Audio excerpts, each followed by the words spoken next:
esta invitación para muchos de nosotros. Y con especial afecto a alguien que van a conocer muy pronto, que va a inaugurar esta jornada de estos 3 días, a nuestro gran amigo, queridísimo Cristian Celedón, a quien conocí hace unos, no sé, 8 años atrás. Nos conocimos en Antofagasta, en el programa Hermano, en Delta, en aquella época donde él estaba.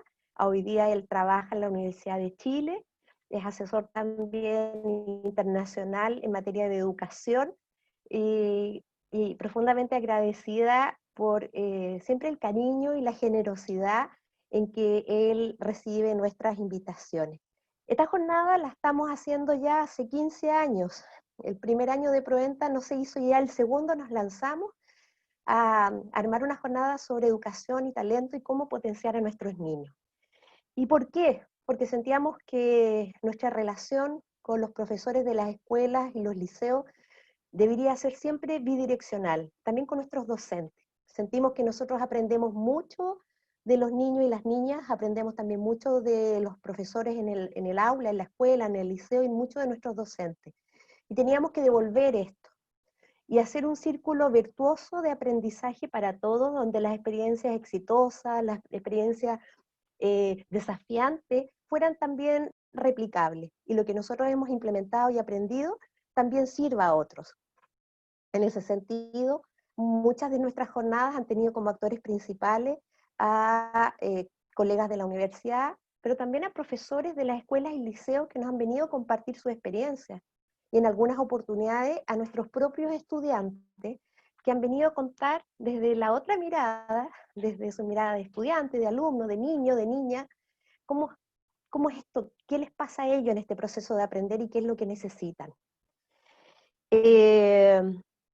Estábamos un poquitito preocupados este año, dudosos de hacer esta jornada, de los alcances que pudiera hacer, porque bueno, obviamente la primera es que la hacemos de esta manera no presencial, pero quisimos hacerla, quisimos organizarla, nos atrevimos, como mucha gente se está atreviendo, porque sabemos que Proenta es un lugar que siempre nos habla del desafío, nos habla de aprender, nos habla de tener una actitud optimista y esperanzadora frente a las cosas, y que tenemos que, y en este proceso tenemos que mirar aquello y reconocer y valorar aquello que sabemos hacer, y también aprender aquello que no sabemos y perfeccionar nuestras herramientas para poder entregar un mejor trabajo a los niños y a los jóvenes en los colegios, en la universidad, en pregrado, en posgrado, en todos los niveles.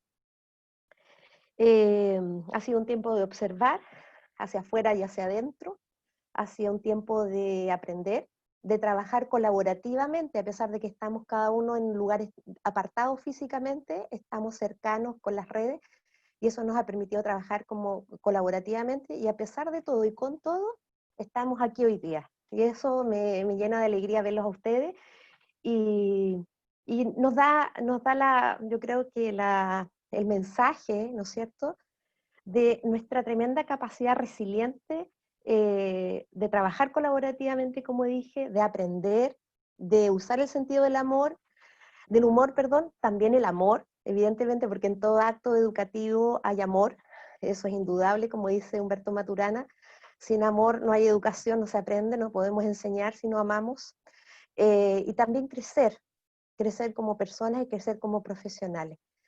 Estoy segura que estos 3 días van a ser muy positivos, y bueno, feliz de estar acá y de poder saludar a cada uno de ustedes y a nuestros amigos que seguramente se van a ir incorporando en la medida que pasen los minutos. Muchas gracias y espero que sea una tarde llena de aprendizaje para todos.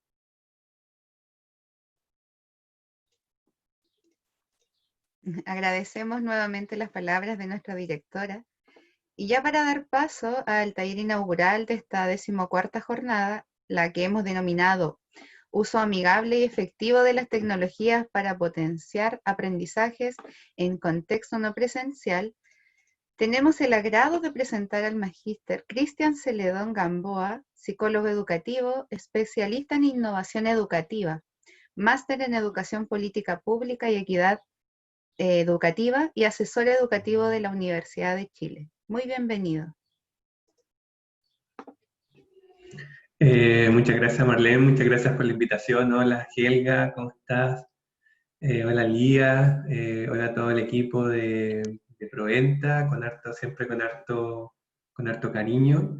Eh, Aunque, para serle honesto, prefiero viajar siempre a Temuco más que hacerlo online, pero bueno, estamos en una contingencia y tenemos que enfrentar esta situación como un poco como se ha presentado. Les comento un poco lo que se va a tratar el taller. Como les digo, muchas gracias por la invitación. Eh, Ha sido un poco un trabajo bien arduo que hemos estado haciendo desde que esto inició en marzo. Principalmente a todos nos pilló un poco de golpe, nos pilló un poco de sorpresa tener que enfrentar esta situación de pandemia de la noche a la mañana y tener que migrar a contextos de educación virtual. Para todos fue una sorpresa y obviamente eso generó una especie como de crisis al inicio, de un poco de enredo, de no saber cómo avanzar, de tratar de hacer las cosas como pensábamos más correctas y se cometieron muchos errores, y que también vislumbraron la poca preparación que teníamos en habilidades digitales. Cuando se pensaba que Chile era uno de los países más avanzados a nivel latinoamericano en el uso de tecnología en la educación, nos dimos cuenta que estamos en pañales y que mucho de lo que se aprendió en educación digital fue más bien cosas superficiales y no realmente cómo, por ejemplo, construir un espacio virtual de aprendizaje. De todas maneras, yo me saco el sombrero al esfuerzo que han hecho los profesores y las profesoras en tratar de sacar adelante esto, a pesar de tener muy poco apoyo. Eh, Así que ha sido un trabajo bien complejo, pero lo cual el desafío complejo que se viene ahora, porque el que piensa que esto termina ahora, olvídelo, o sea, vamos a tener pandemia por lo menos un año más. Todo este segundo semestre va a ser online. Hemos visto la experiencia en otros países y los otros países, por ejemplo, europeos, recién están empezando a volver y están con rebrotes. Eso quiere decir que y ellos van 3 o 4 meses adelantados a nosotros. Entonces, el que piensa que este año vamos a volver, como que vaya olvidándose. Este año vamos a estar todo el año online. Y además es muy posible que el próximo año también el retorno no sea normal. Así que esto de la educación B-Learning, de semipresencial, llegó para quedarse por unos buenos años. Así que lo mejor, ¿y cuál es el desafío que tenemos ahora? Que ya no podemos seguir al ensayo y al error, sino que ya tenemos que aprender y profesionalizar cómo podemos generar estrategias de creación de ambiente de diseño de espacio de aprendizaje virtual.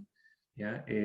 Como comentaba Marlene, mi especialidad es innovación educativa, yo vengo trabajando en esto hace muchos años, y por eso un poco he estado vinculado con esto hasta la fecha, desde que empezó esto en marzo, me ha tocado trabajar, ya perdí un poco la cuenta, pero las actividades, talleres, webinars, cosas así, la otra vez sacaba la cuenta con unos colegas que estaban haciendo una entrevista y por lo menos yo creo que me ha tocado capacitar entre 4.000 a 5.000 profesores en Chile y en el extranjero unos 2.000 más, en Perú, Colombia, México, Guatemala, Honduras, Costa Rica, etcétera. Así que ha sido una experiencia bien compleja, pero con una oportunidad gran de aprendizaje. Entonces, ¿qué es lo que vamos a ver en esta sesión? Que va a ser un poquito más breve de las que habitualmente hago. Eh, Vamos a estar trabajando 1 hora más o menos, en donde yo les voy a presentar una estrategia que he estado trabajando. Esta estrategia la he estado trabajando ya con muchos profesores y he tenido la oportunidad de hacer seguimiento a muchos profesores y ha sido bastante efectiva. Así que les voy a mostrar la estrategia que he estado usando principalmente para poder adaptar los programas formativos que ustedes puedan tener a nivel escolar a este contexto y también preparándose un poco para lo que viene del retorno. Y luego, si tenemos un tiempito, poder hacer algunas preguntas, consultas. Va a ser harta información, voy a ir un poquito rápido. Les pido las disculpas, yo después igual voy a compartir con el equipo de Proventa la presentación. Seguramente está siendo grabado también, así que si es que no alcanzan a anotar algo, no se preocupen, porque es harta información, ¿ya? Así que no se preocupen si de repente quedan un poquito atrás. De todas maneras, yo voy a ir con el chat. Yo trato de hacer en la medida de lo posible esto lo más interactivo posible, así que en la medida que ustedes participen va a ser más entretenido. Si no, voy a estar yo solo hablando todo el rato frente al computador. Así que Voy a tener abierto el chat, así que yo les voy a ir haciendo algunas preguntas mientras estemos trabajando, entonces la idea es que ustedes me pueden ir contestando en el chat. De todas maneras, también si van teniendo preguntas, las pueden ir haciendo en el chat y yo voy a tratar de resolverlas. ¿Ya? Así que ahora voy a empezar a presentar.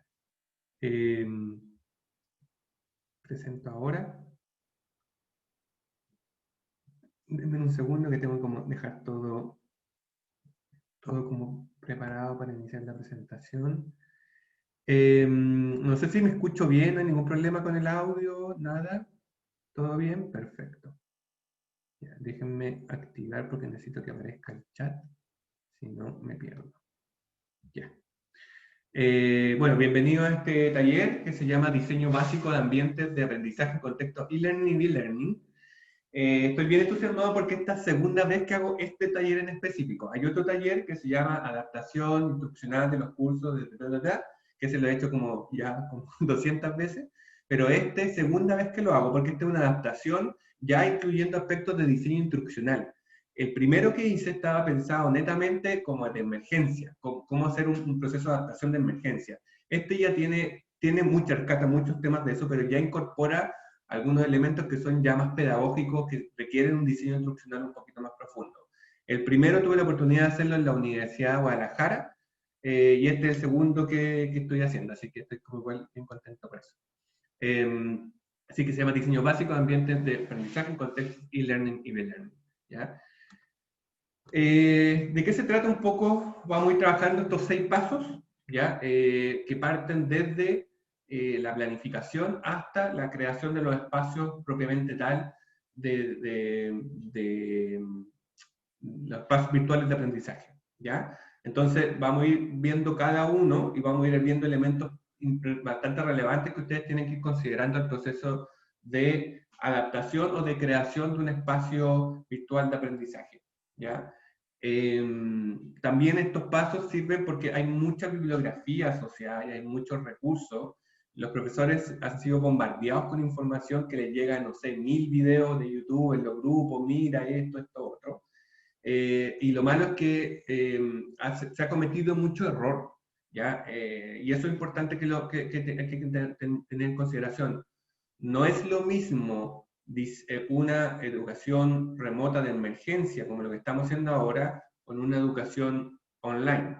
¿Ya? Yo he escuchado a muchos profesores que dicen, la educación online no funciona, tengo que estar todo el día pegado al computador, es estresante, me cansa, y no es educación online, es una adaptación que se ha hecho mal.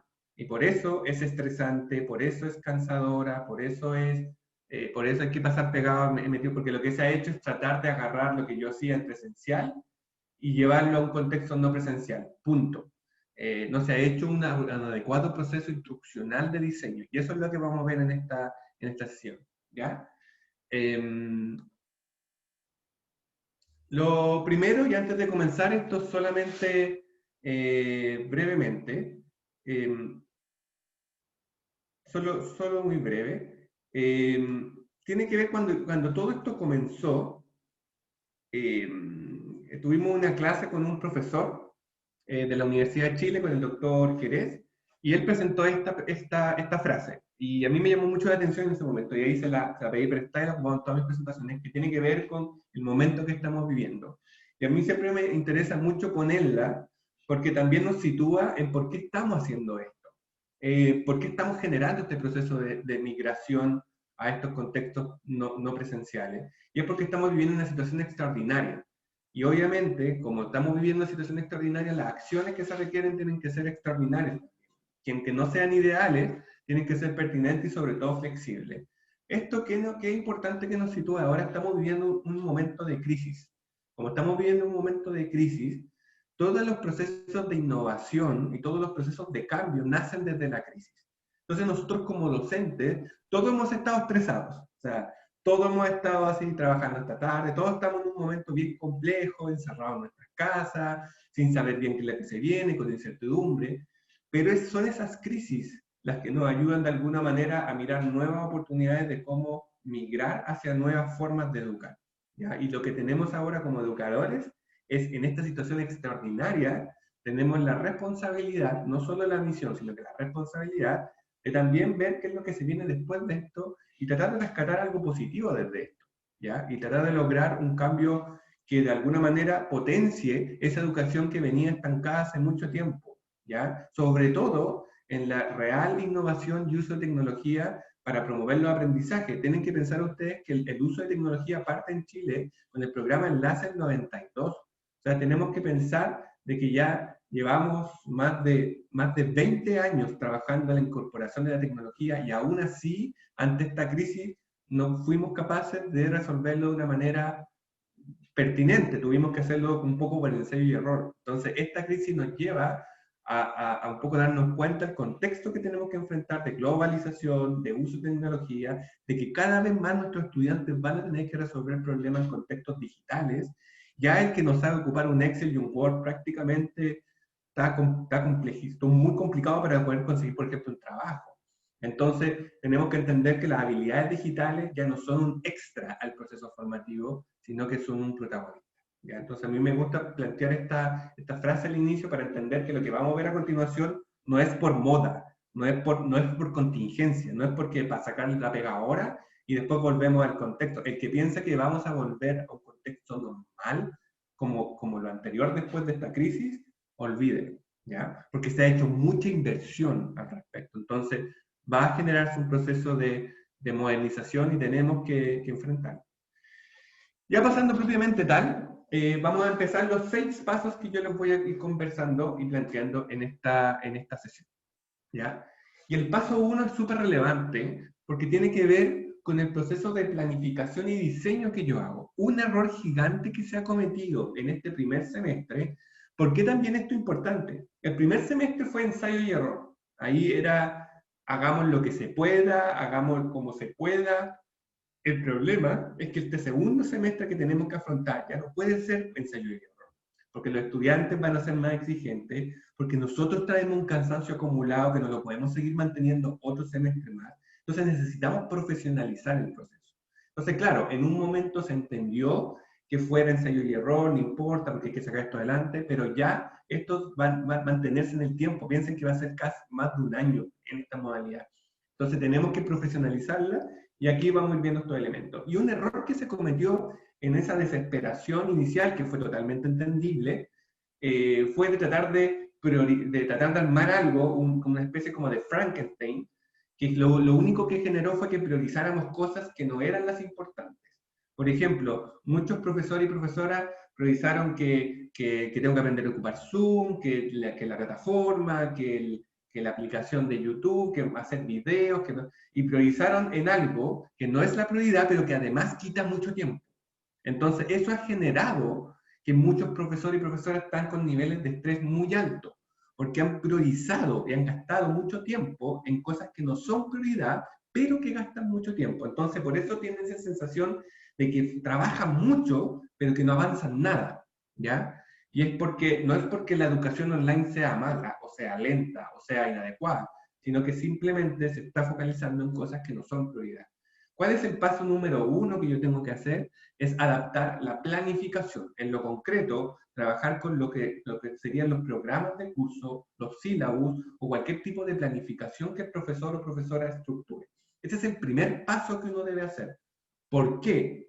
Porque es la planificación la que a mí me estructura la metodología de bajada que yo voy a hacer cuando mi diseño se transforme en una clase, en una guía, en un ejercicio, en una prueba, etc. Entonces yo no puedo empezar al revés. Hay un tema súper importante que tiene que ver por qué la estructura funcional entre la educación virtual y la educación e-learning o e-learning y la educación tradicional se diferencia. Si yo le hiciera una pregunta, estoy con el chat abierto, si yo le hiciera una pregunta a ustedes, los que han estado haciendo clases en este contexto virtual a través de educación a distancia, si yo les preguntara respecto a los ritmos de aprendizaje, ¿qué se han fijado en sus estudiantes respecto al ritmo de aprendizaje, a la velocidad que el estudiante aprende, si yo lo comparo con el contexto presencial normal? ¿Qué les llamaba la atención? ¿Cómo es ese ritmo de aprendizaje, esa velocidad de aprendizaje? Quiero tomar fotos. ¿Cómo creen ustedes? Margot dice que aprenden más rápido. ¿Quién más dice algo?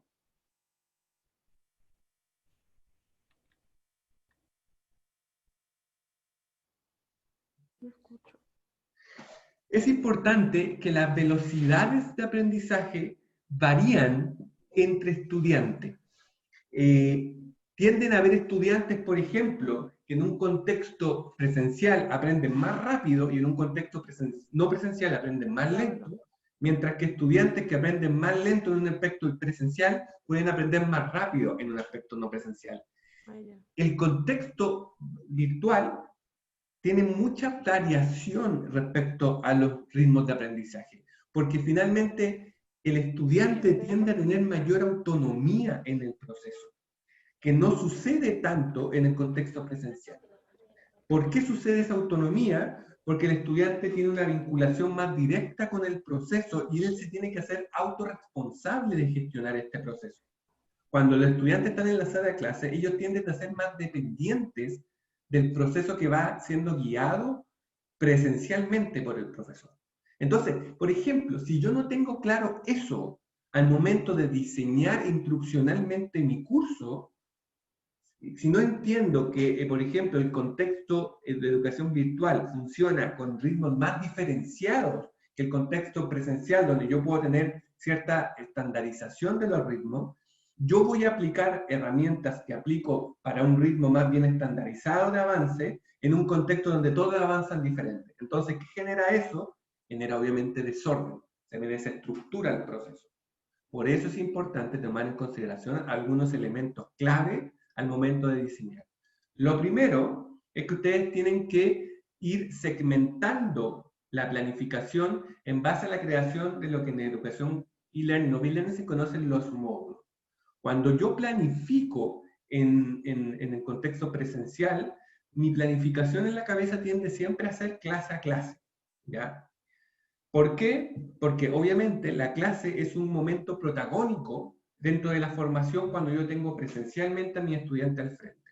Muchos profesores dicen, como en este mito, dicen, por ejemplo, mis estudiantes no aprenden si no los tengo al frente, si no estoy yo como profesor al frente. Eso es un mito, ¿ya?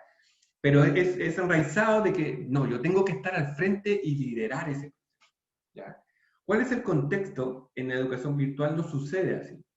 En muchos contextos de educación virtual, por ejemplo, como no sé si ustedes han tenido la oportunidad de hacer un curso, por ejemplo, Coursera, en edX, en esas plataformas virtuales bastante reconocidas, ni siquiera existen las clases, ¿ya? Todo se estructura a través de unos bloques o segmentos de contenido, que son lo que se llaman las cápsulas de aprendizaje. Cuando ustedes escuchan las cápsulas, son un segmento de contenido que se entrega a través de diferentes actividades y recursos, en donde puede incluir, como no incluir, un momento sincrónico o un momento de clase.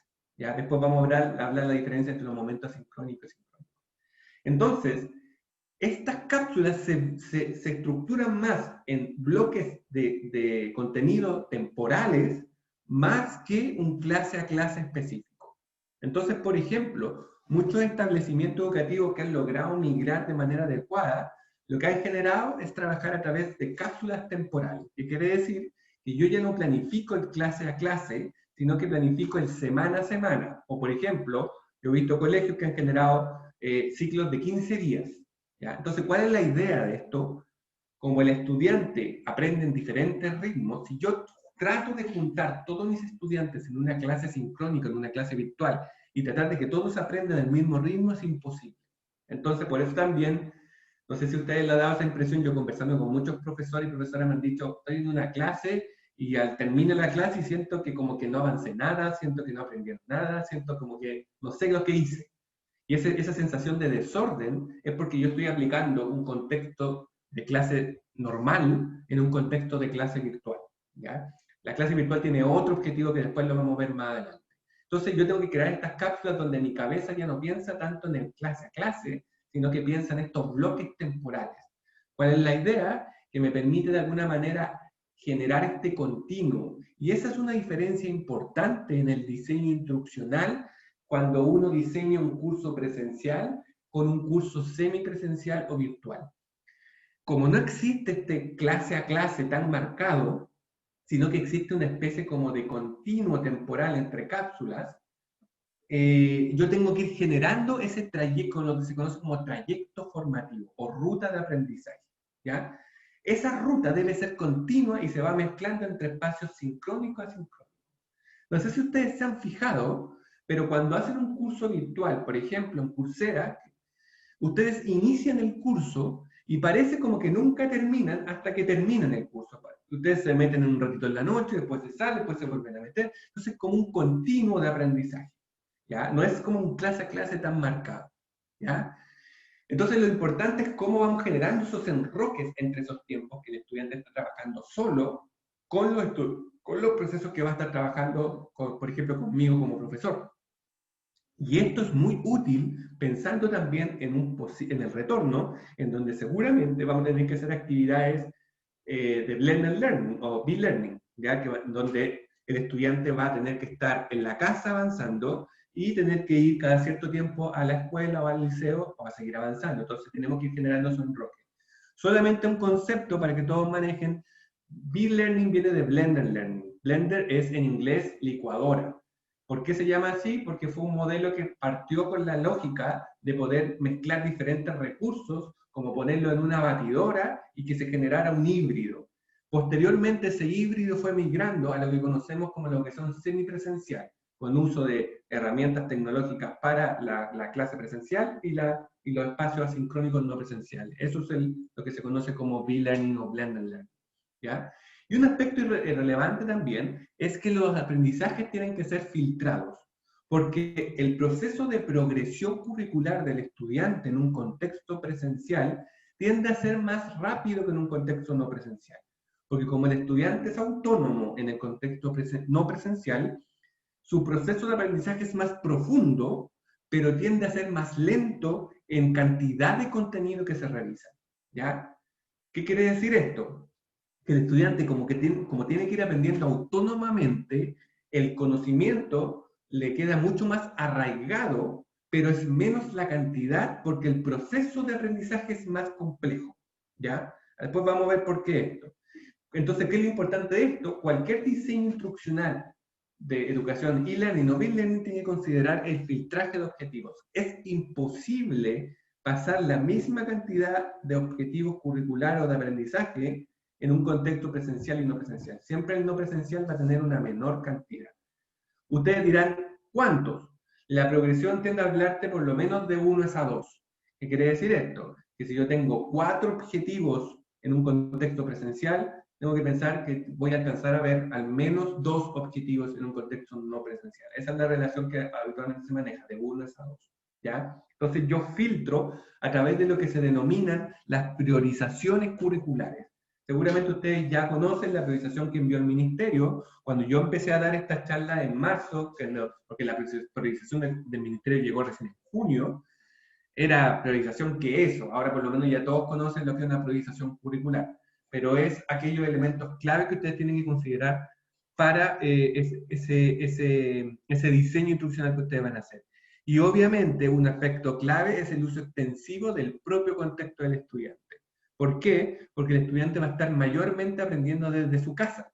Y como va a estar mayormente aprendiendo desde su casa, el uso del contexto que rodea al estudiante es clave para de alguna manera transformar el propio espacio del estudiante en un espacio educativo. No es llevar la sala de clases a la casa del estudiante, no es eso, sino que es transformar el espacio del estudiante en un recurso más de aprendizaje. Y después lo vamos a ver cómo se puede hacer. Entonces, si se fijan, por ejemplo, de solamente estos 4 elementos, hay muchos otros más. Esto obviamente no es una clase de 5 módulos, esto es una presentación de 1 hora, entonces puedo ver todo. Pero si se fijan en estos 4 elementos, ya son altamente diferenciados entre el contexto presencial y el contexto no presencial. Entonces, por ejemplo, ¿qué es el error que se ha cometido? Por ejemplo, yo he visto clases en donde el profesor o profesora ocupa la clase virtual en pasar materia. Eso es un error gravísimo y el estudiante no va a aprender absolutamente nada, por ejemplo. Porque en los contextos virtuales, las clases virtuales nos ocupan para pasar materia. O sea, el que tiene 40 minutos de clase y está los 40 minutos con una PPT dictando materia, eso no sirve. Entonces, claro, al final dice, mis estudiantes no aprendieron nada. Yo pasé la materia, pero es porque lo que estoy haciendo yo es tratar de replicar un contexto presencial en un contexto no presencial y así no funciona. son dos contextos diferentes. Entonces, ¿qué es un aspecto importante que ustedes tienen que tener en consideración? Una vez que yo tengo claro esto, yo tengo que bajar a un segundo paso, que es la definición de la entrega del contenido. Entonces, ¿cómo partimos esto? En lo práctico, en lo concreto. Ustedes tienen que partir con su programa de curso. Todos tienen un programa, una planificación. Puede ser clase a clase, puede ser anual, puede ser semestral, no importa, pero todos tienen una planificación. Nadie puede decir que no, porque el UTP se muere si es que ustedes dicen que no tienen planificación. Todos tienen que tener una planificación, ¿ya? Entonces, esa planificación ustedes aplican estos elementos que vimos, el de los filtros, el de estructuras de cápsula, la segmentación por contenido, el ver cómo se estructura, un poco como el ejemplo que se muestra ahí. Pero ustedes pueden decir, ya, ¿y esto cómo baja? Porque yo puedo hacer una planificación súper clara, filtro, dejo todo ordenado, pero ¿cómo esto baja al aprendizaje? O sea, del dicho al hecho hay mucho trecho, o sea, ¿cómo esto se vuelve realidad? Hemos visto muchos casos que las planificaciones son súper bonitas y después uno ve la clase y no es tan bonita. Entonces, el paso 2 es cómo esto baja a una estrategia de entrega del contenido refiriendo a todo, contenido, desarrollo de habilidades, desarrollo de competencias, etc. Y ahí este cuadro es súper importante que ustedes lo tengan en consideración. Yo, en los trabajos de tutoría que he estado haciendo con profesores escolares y universitarios, siempre les digo, esto lo tienen que tener súper claro. ¿Qué les llama la atención? Estoy con el chat abierto. ¿Qué les llama la atención de este cuadro? ¿Ya? ¿Qué les llama la atención? Así, sin decirles mayor detalle. ¿Qué les llama la atención de este cuadro que les muestro aquí? De este diagrama. ¿Qué cosa de este diagrama les llama la atención que consideran así? ¿Por qué está eso ahí?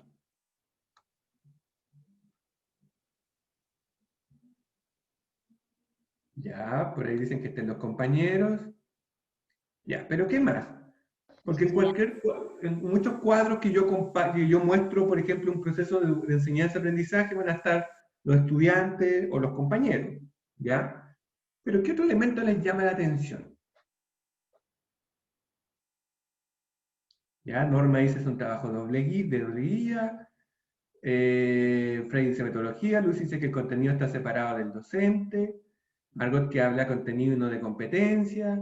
¿Ya? Pero ¿qué elemento, qué cosa de ahí les llama la atención que está entre el estudiante y todo lo demás? Muy bien, Elizabeth. Elizabeth dice, hay una especie de barrera en la cual hay que facilitar para traspasar. Ya. Lo primero, hay una barrera ahí, ¿ya? Entre el estudiante y todo lo demás. Hay una barrera. Y se le hiciera la pregunta, ¿qué es esa barrera? Pensemos en el contexto que estamos viviendo ahora, en el contexto de educación remota de emergencia. ¿Qué es esa barrera? Esto es súper importante entenderlo porque si no lo entendemos, cualquier diseño instruccional que hagamos para enfrentar lo que estamos viviendo va a tener goteras, ¿ya? ¿Qué es esa barrera? Ustedes que han tenido la experiencia de enfrentar este contexto.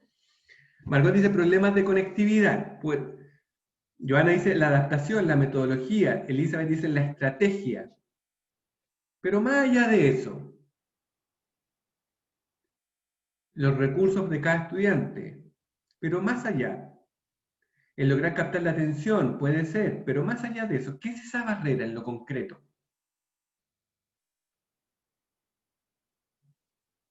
Muy bien, José dice, el estudiante está solo.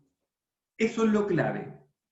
El estudiante está solo articulando su proceso, ¿ya? Cuando ustedes ven este cuadro en un contexto presencial, el estudiante está en medio y está rodeado del contenido, pero está vinculado en un solo ambiente. En este contexto el estudiante está solo. Como está solo, el proceso de facilitación del aprendizaje es diferente. Y esto es súper importante que lo tengan en consideración, ¿ya? Les voy a hacer un pequeño para que puedan comprender cuál es la gran diferencia que existe. Cuando el estudiante por ejemplo, digamos que nuestro estudiante se llama Juan, ¿ya? O María, ¿ya? María está ahí en la casa, vamos a tener que perder mi dibujo, pero ya, está María estudiando, está sentadita, está leyendo, ya, está en su casa, sola, ¿ya? Esto se lo mandó el profesor por correo electrónico, ¿ya? Está leyendo.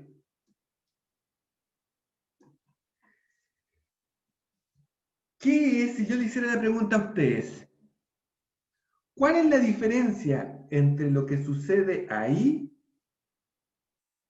y lo que sucede en una sala de clase presencial? ¿Cuál es la principal diferencia?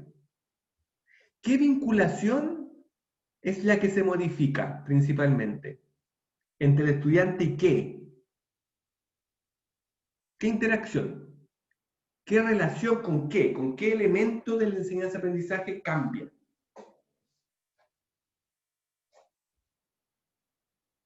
Sí, cambia el contexto, pero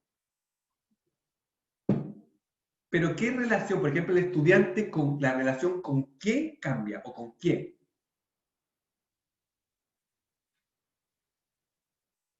El estilo cambia la relación. No, no necesariamente cambia la relación con el profesor. Eso no es lo crítico. Cambia la relación con que cuando el estudiante, ese estudiante que está ahí, ¿con qué está interactuando? ¿Con el profesor? ¿Con qué está interactuando?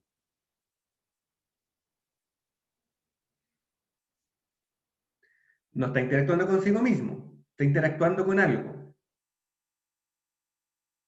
¿Qué significa por ejemplo, si este es un texto? ¿Qué es eso? Si retrocedemos a los elementos que estaban anteriormente, ¿qué es eso? Muy bien, Alejandro. Es el contenido. Cuando yo estoy, pongamos que este es el contexto que los estudiantes están viviendo actualmente, ¿ya? Ahí está, en la casa del estudiante. Y repliquemos que el mismo proceso ocurre en la sala de clase antes de que ocurriera todo esto. Está María también leyendo, pero están sus compañeros y está el profesor. ¿Cómo es ese proceso cuando María hace la interacción con el contenido aquí? Y cuando María hace el contenido aquí, es el mismo contenido. ¿Pero qué cambia?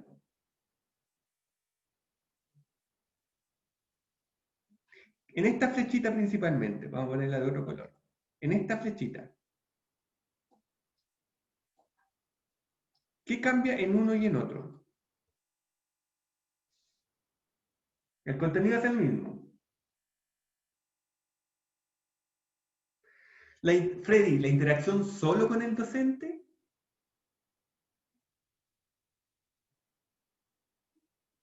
¿Solo la interacción con el docente cambia? Con todo, como dice Mireia, es con todo. La gran diferencia es que el proceso aquí es mediado por el profesor, mediado por sus compañeros y mediado por el contexto de aula. Aquí el proceso no es mediado. El estudiante tiene una interacción directa con el contenido, ¿ya? Esa diferencia es la clave en un diseño instruccional e-learning o e-learning con un diseño instruccional. No es que el profesor esté o no esté presente físicamente. La presencialidad física no es lo relevante. No es que el estudiante tenga o no tenga computador. No es que el estudiante tenga o no tenga internet. Aquí, como toda la discusión se ha centrado en que el computador y el internet, no es eso. Lo clave es entender pedagógicamente hablando que la interacción entre el estudiante y el contenido que él tiene que desarrollar a través de habilidades, competencias, el estudiante se enfrenta de manera directa al contenido. No está mediado por un contexto formativo de enseñanza-aprendizaje que de alguna manera genera soportes en ese proceso. Si el estudiante está en la sala de clases, él levanta la mano y dice, profesor, no entiendo. En la casa no puede hacerlo. En la clase, en la casa levanta la mano, ¿y qué pasa si la mamá no sabe la materia? Es decir, hija, no te puedo ayudar. Entonces, ahí el proceso cambia, ¿ya? Por eso genera ciertas habilidades positivas, como son la autonomía, pero el proceso tiende a ser más asociado al ritmo de aprendizaje del estudiante, porque el estudiante es el que enfrenta. Entonces, la misión del profesor aquí no es tratar de replicar esto. El error que se ha cometido es que los profesores y profesoras lo que intentan hacer es llevar esto a esto. Y eso no funciona así. Lo que tiene que hacer el profesor es tratar de guiar este proceso sin estar presente, sin la presencia física. Cómo yo guío, yo oriento el proceso sin estar yo presente, ¿ya? Esto es bastante importante que lo puedan manejar para que puedan entender lo que viene a continuación. Entonces, esto lo tienen que tener súper claro. Ahora, cuando hagan cualquier diseño, cuando piensen en cualquier actividad, en cualquier planificación, cierren los ojos y vean este cuadro. Y digan, hay una barrera ahí. Lo que estoy pensando yo, ¿permea esa barrera o choca con esa barrera? Todo lo que choque con esa barrera, no pierdan el tiempo de tratar de ajustarlo, adaptarlo, no. No funciona en un contexto. Hay cosas que son virtualizables y hay cosas que no son virtualizables, ¿ya? Si yo quiero que los niños, ya hago educación física y quiero que los niños corran por una cancha, eso no le puedo llevar una cancha a la casa del niño, no puedo. No es virtualizable, pero sí puedo generar ajustes que logren permear ese aspecto, ¿ya? Y esto es súper clave. Existen momentos sincrónicos y asincrónicos. Seguramente estos conceptos ya ustedes los manejan. Pero lo clave aquí es cómo yo puedo estructurar este traspaso, este presencia-no presencia. Existen muchas herramientas, ustedes buscan, pero la que yo recomiendo es la clase invertida o el aula invertida. ¿Por qué? Porque el aula invertida es una estructura que me permite descomprimir la clase como el momento protagonista. Y la gran gracia de la clase invertida es que genera momentos fuera de la clase. Que vendrían a ser ahora los que son los momentos asincrónicos. Entonces lo que te dice es, el estudiante aprende en todo momento y en todo lugar, no solo en la sala de clase. Eso, el que el estudiante aprende en todo momento, en todo lugar, se conoce como el aprendizaje ubicuo o el U-Learning, que fue promovido, bastante promovido por un autor estadounidense que se llama Burbules, ¿ya? Que habla que gracias al uso de la tecnología tú puedes promover que el estudiante aprende en un continuo, en todo lugar y en todo espacio, que ya la sala de clases no es el único espacio de aprendizaje, ¿ya? Y que el aprendizaje es multimodal, que no tiene que ver con los estilos de aprendizaje, sino que tiene que ver con que el estudiante puede aprender en diversas plataformas y niveles, ¿ya? Entonces, cómo el profesor puede ocupar esas plataformas es una cosa, pero lo que dice el aprendizaje ubicuo es que lo importante no es la plataforma en sí, si va a ocupar Facebook, si va a ocupar Instagram, si va a ocupar Zoom, etc., sino que lo importante es por qué el profesor está ocupando esa plataforma, ¿ya? Cómo esa plataforma ayuda a este continuo de aprendizaje. Entonces, la clase invertida te permite estructurar lo que sería una cápsula de aprendizaje a distancia, que es lo que vemos a continuación, en donde principalmente las cápsulas se manejan con 3 espacios principales, ¿ya? Está un espacio pre-clase, un espacio clase y un espacio post-clase. Ojo, que cuando yo hablo del espacio sincrónico de clase, no quiere decir que necesariamente es una clase, porque no todos los estudiantes tienen conexión, no todos los estudiantes tienen internet. Yo he visto momentos sincrónicos que lo han hecho a través de WhatsApp, a través de diferentes formas. Esto no quiere decir que este es el momento de clase virtual propiamente tal, ¿ya? Pero es el momento de interacción sincrónica con los estudiantes. Entonces yo tengo estos 3 momentos en donde yo primero traspaso el contenido, luego lo desarrollo en un espacio sincrónico y luego lo refuerzo. Ustedes me preguntarán, pero ¿cómo lo estructuro esto al formato que estamos trabajando, por ejemplo, de realización curricular por parte del ministerio? ¿Cómo esto se estructura? Y esto que está a continuación, ¿ya? Ustedes van estructurando, por ejemplo, la clase en relación con que los momentos pre-clase se ocupan principalmente para el traspaso inicial de objetivos de aprendizaje más bien de conocimiento y comprensión. ¿Por qué esto? porque aquellos que son de habilidades son más complejos de traspasar. Como son más complejos de traspasar, yo tengo que ir trabajando en los momentos más bien guiados, ¿ya? Entonces, si yo sé que van a haber momentos asincrónicos menos guiados, en donde el estudiante va a tener que aprender de manera más autónoma, yo voy variando los niveles de complejidad respecto a qué tipo de objetivo de aprendizaje cubro en qué momento, ¿ya? Por ejemplo, yo no puedo desarrollar una habilidad de alto nivel, por ejemplo, un objetivo de habilidad de alto nivel, en un momento asincrónico con el estudiante trabajando solo en la casa, porque son habilidades que requieren de cierta guía.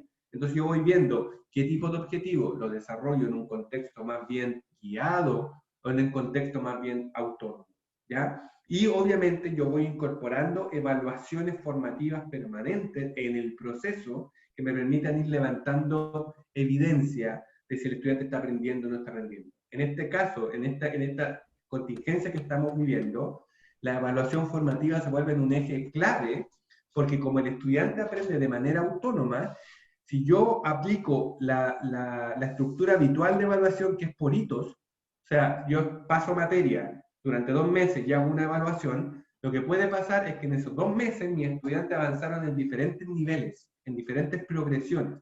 Entonces lo que yo puedo hacer es que genero que tengo estudiantes que aprendieron muy bien, estudiantes muy bajos, y ni siquiera yo me di cuenta, porque como están desde su casa, y no les veo la cara, no tengo ni idea si están avanzando o no están avanzando. Entonces yo tengo que generar, tengo que migrar, y para eso está, ustedes pueden de alguna manera ocupar lo que dice el decreto 67, o sea, de generar esta evaluación más auténtica, o sea, de que la evaluación es parte del proceso de aprendizaje, en donde se priorizan espacios de evaluación más bien formativos. Ahí hay que tener ojo con ciertas apreciaciones que se hacen. Muchas veces se piensa que la evaluación formativa es igual a evaluación no evaluada. La evaluación no es lo mismo que la calificación. Ojo, una evaluación formativa puede ser calificada. No es que la evaluación formativa no lleva nota y la evaluación sumativa lleva nota. Eso es un error. La diferencia es que la evaluación formativa es de proceso, yo voy evaluando un proceso, es más bien continua, versus que la evaluación sumativa tiende a ser una evaluación más bien de hitos. Yo en un punto evalúo todo lo que pasó para atrás. Esa es la diferencia entre una evaluación formativa y sumativa. No es que una lleva nota y la otra lleva nota. Por eso, por ejemplo, ahora yo he visto bastante complicación cuando llegó ahora el decreto de evaluación del ministerio y dice, hay que poner nota. Entonces, pero hicimos pura evaluación formativa y no se puede poner nota. No es lo mismo evaluación que calificación. Y no quiere decir que una evaluación formativa es... Yo puedo generar criterios de evaluación con listas de cotejo, y esas listas de cotejo después pueden pasar a notas. Yo puedo decir 1, 2, 3, 4, 5, y esos 5 después pasan a nota, ¿ya? Entonces, o yo puedo aplicar, por ejemplo, escalas de apreciación, y esas escalas de apreciación, en base a los indicadores que me indican los objetivos de aprendizaje, yo después también la puedo traspasar a nota, ¿ya? No quiere decir que yo tengo que desesperadamente ahora hacerle una prueba sumativa a los estudiantes para tener una nota. Eso es lo peor que se puede hacer, y eso no es para nada recomendado. Entonces es súper importante ir incorporando estas evaluaciones formativas, que sean más bien pequeñas, 1, 2 preguntas, cosas claves, pero que sean progresivas, para que el profesor levante la suficiente evidencia para ir detectando si los estudiantes van o no aprendiendo. Y lo importante es que esto se tiene que volver de alguna manera en una estructura cíclica. ¿Por qué esto es importante? Si yo les preguntara a ustedes, ¿cuál ha sido una de las principales sensaciones que le ha generado esta pandemia que le ha sido incómoda? Por ejemplo, estoy en el chat. ¿Qué sensación le ha generado esta pandemia que le incomoda? Principalmente.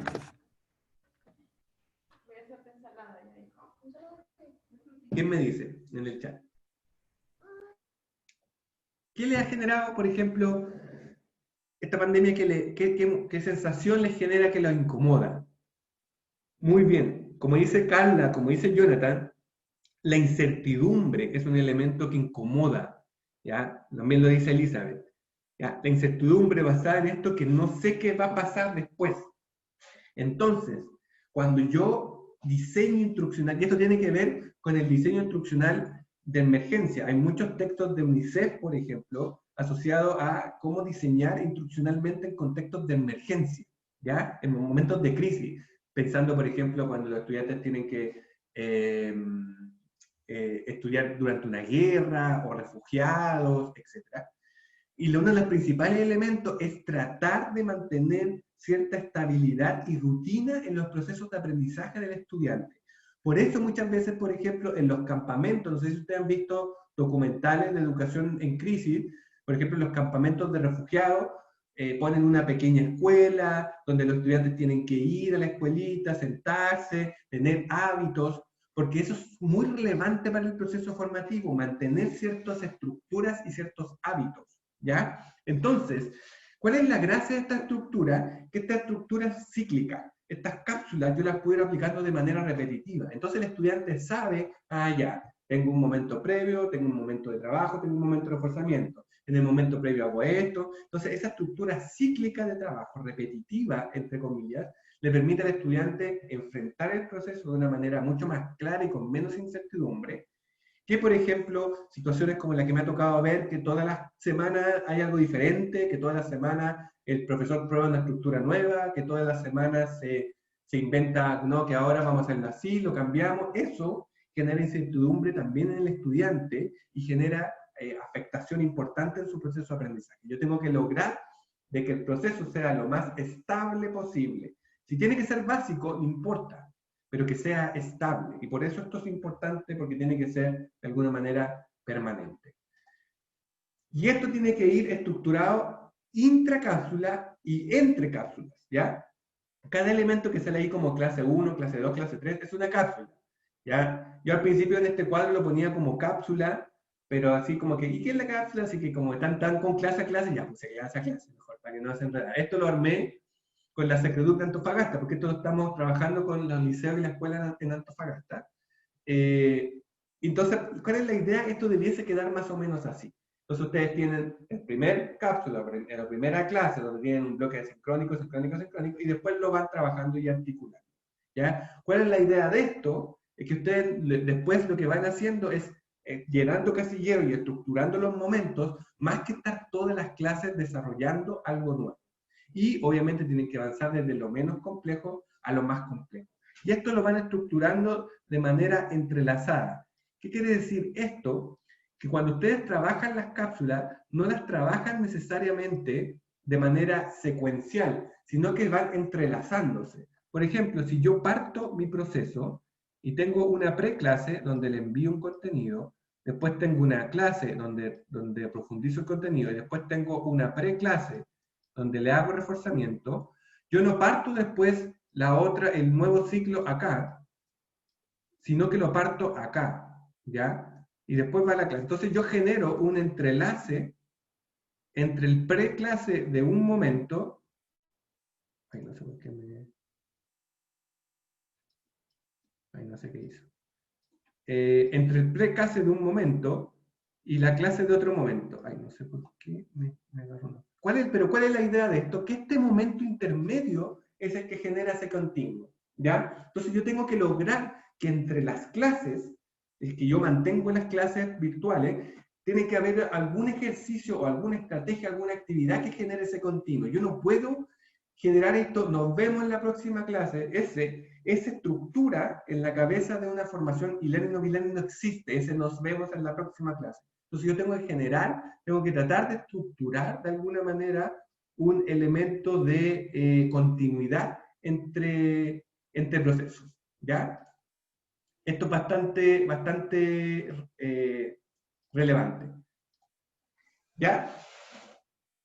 Pero ¿cómo conversa esto? ¿Ya? Ustedes ya están viendo, yo genero una estructura, planifiqué, genero estos bloques, estas cápsulas de aprendizaje, donde tienen cierta secuencia, los voy articulando. Pero ¿cómo genero esta? Porque yo lo que tengo que hacer con todo esto que vimos anteriormente, como dice ahí, es generar una conversación pedagógica guiada. O sea, lo que yo tengo que hacer es lo que mostraba en el cuadro, de tratar de guiar el proceso del estudiante, tratar de mediar y facilitar ese proceso, sin necesariamente estar ahí presente. Entonces, si yo les preguntase, ¿cómo guío ese proceso? ¿Ya? ¿Qué herramienta básica? Por ejemplo, si volvemos al dibujo de la niña, de María, estudiando frente al texto, un texto nuevo, y yo tengo que de alguna manera guiar ese proceso. ¿Qué herramienta yo ocuparía? Estoy atento al chat. ¿Qué herramienta se ocuparía, por ejemplo, qué herramienta básica considera usted que se ocuparía para poder establecer esta conversación pedagógica? Para yo poder guiar al estudiante, guiar su interacción con el texto, con el contenido, con el proceso de aprendizaje, sin estar necesariamente ahí. ¿Quién me dice? Estoy ahí viendo el chat. ¿Qué herramienta pedagógica básica podríamos ocupar para poder guiar este proceso? ¿Qué creen ustedes?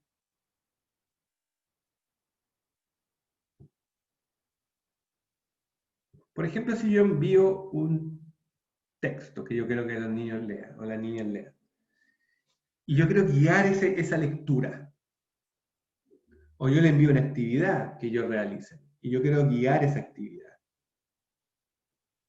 ¿qué herramienta pedagógica ocupo?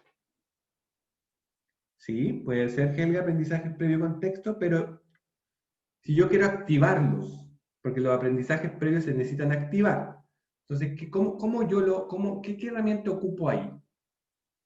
Por ejemplo, si tengo a María que está sentada en su casa leyendo un texto que ve por primera vez, muy bien. Como decía Helga, preguntas, ¿ya? Pero, por ejemplo, ¿es cualquier pregunta? ¿Cualquier pregunta me sirve? ¿Qué creen ustedes?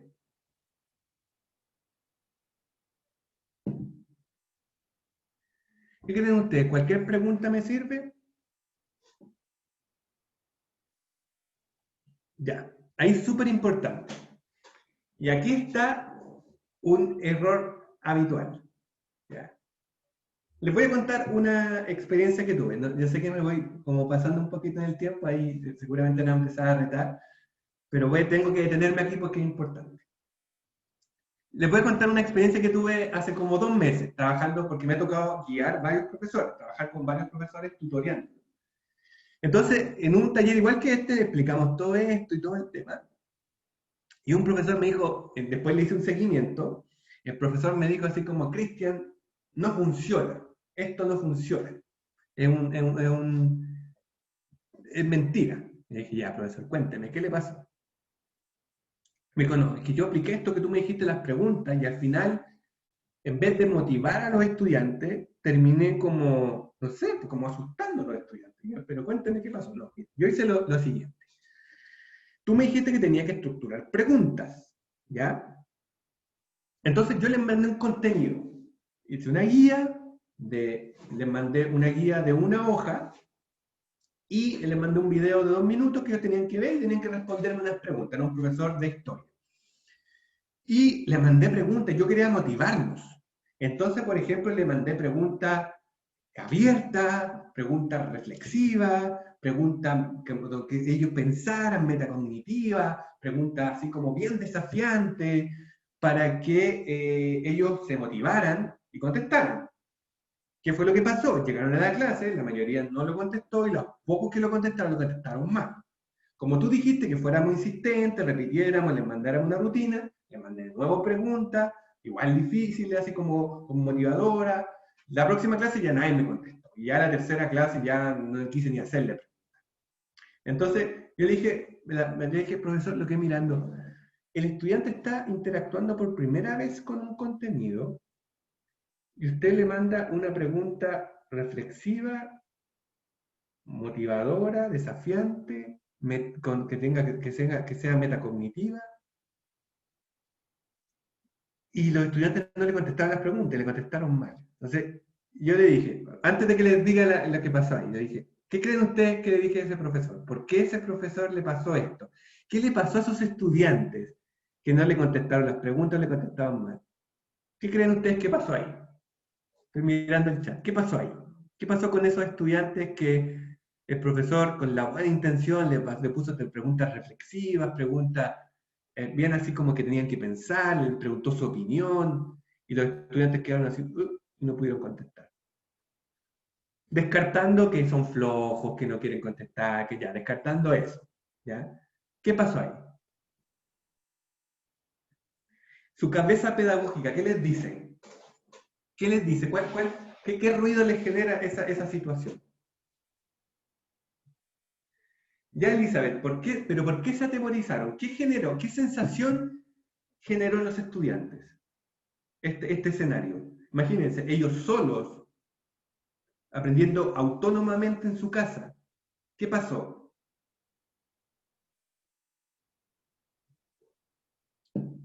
Hubieron estudiantes que intentaron responderlo, no quiere decir que nadie lo respondió, hubieron intentaron pero no pudieron. ¿Por qué?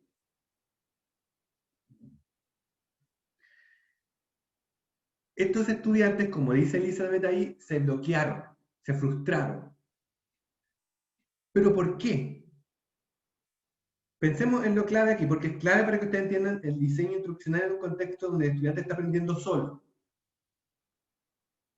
Si yo le hiciera la pregunta a ustedes, responder una pregunta abierta o reflexiva que requiera metacognición, ¿es una habilidad de alto nivel o de bajo nivel?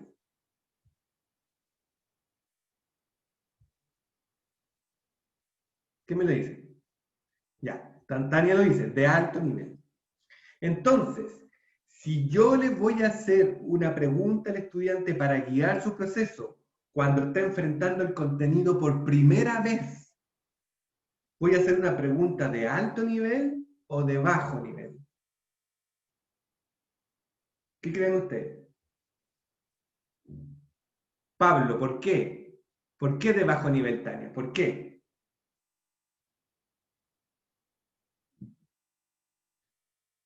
No es porque lo tengo que hacer fácil, no, pero ¿por qué?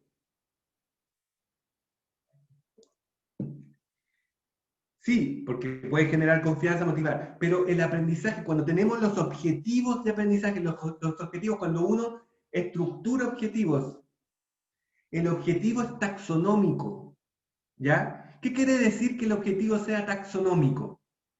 ¿A qué me refiero que digo que el objetivo tiene que ser taxonómico? ¿Qué me lo dice?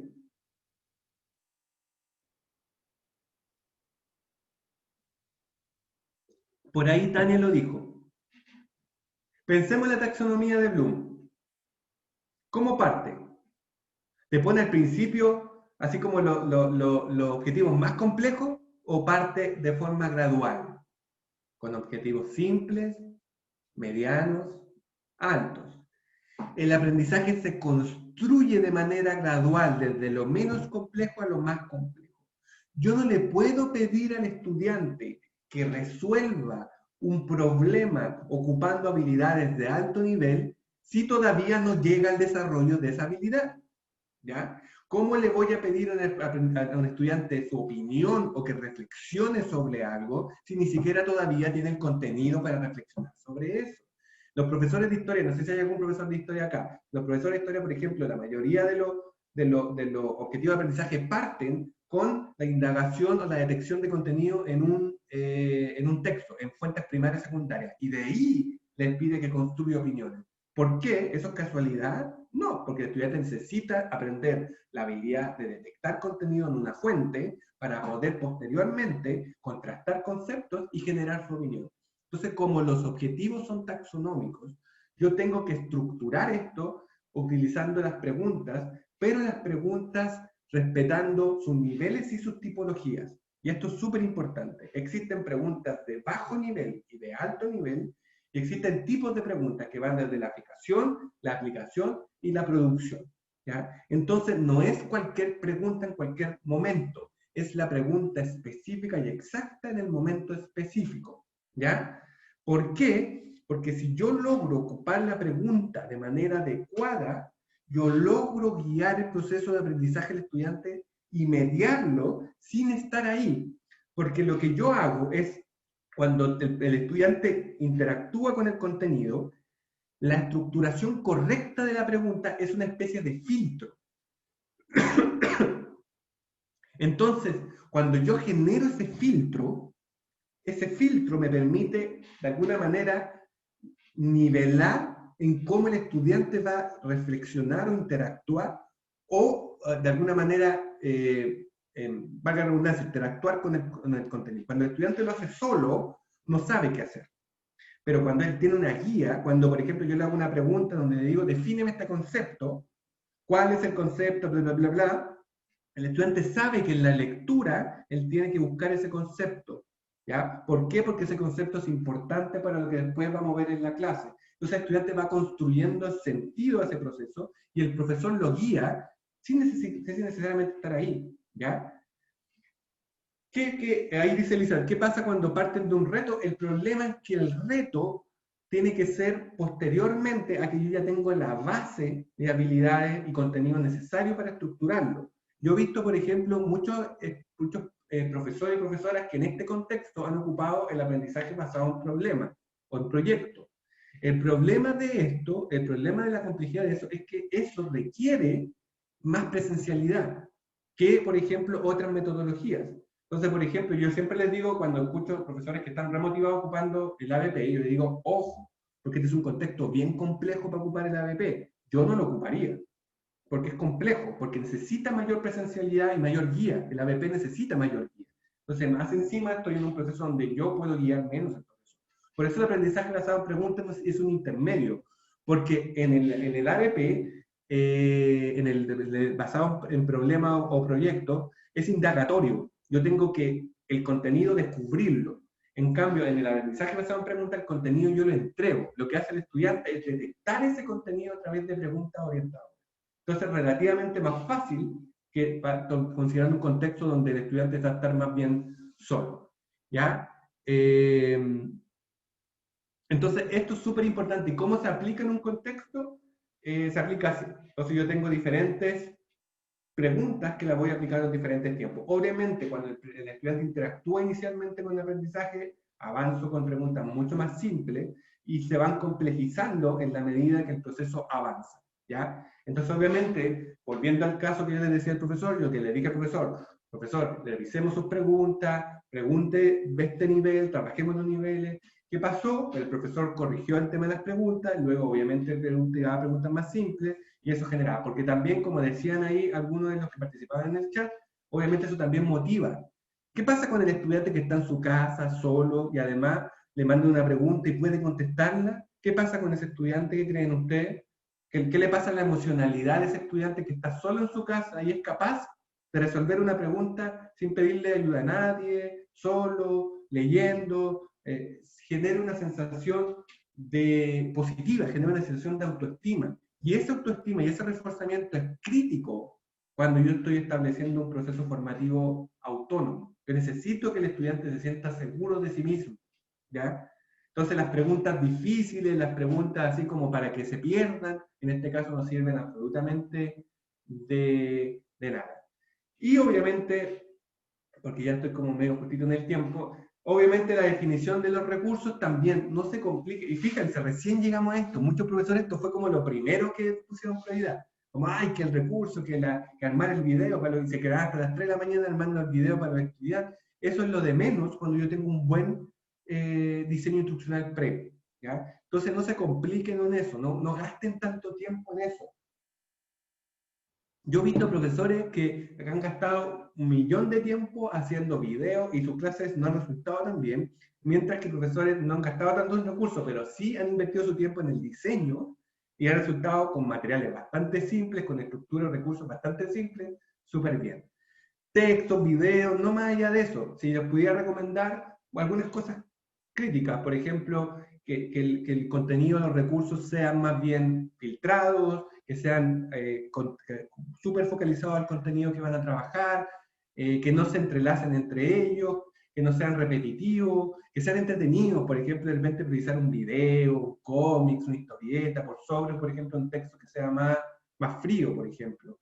Compartir ideas con los colegas, de repente puedo tener colegas que ya tienen un recurso que lo están utilizando súper bien, ¿para qué yo voy a crear uno desde cero si mi colega ya tiene uno? Lo mismo con las actividades. Las actividades también definen actividades simples, o sea, como lo hablábamos recién, guía de contenido, donde ustedes, por ejemplo, puedan guiar. Aquí hay un elemento súper crítico también que quiero considerar respecto a la diferencia entre las preguntas y las instrucciones. En estos contextos de virtualidad o de aprendizaje no presencial, no es muy bueno ocupar la instrucción, ¿ya? Es mejor ocupar preguntas. ¿Por qué creen ustedes?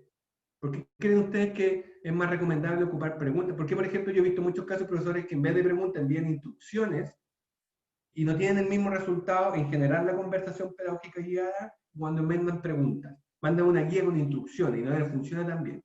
¿Por qué? ¿Qué pasa con la instrucción?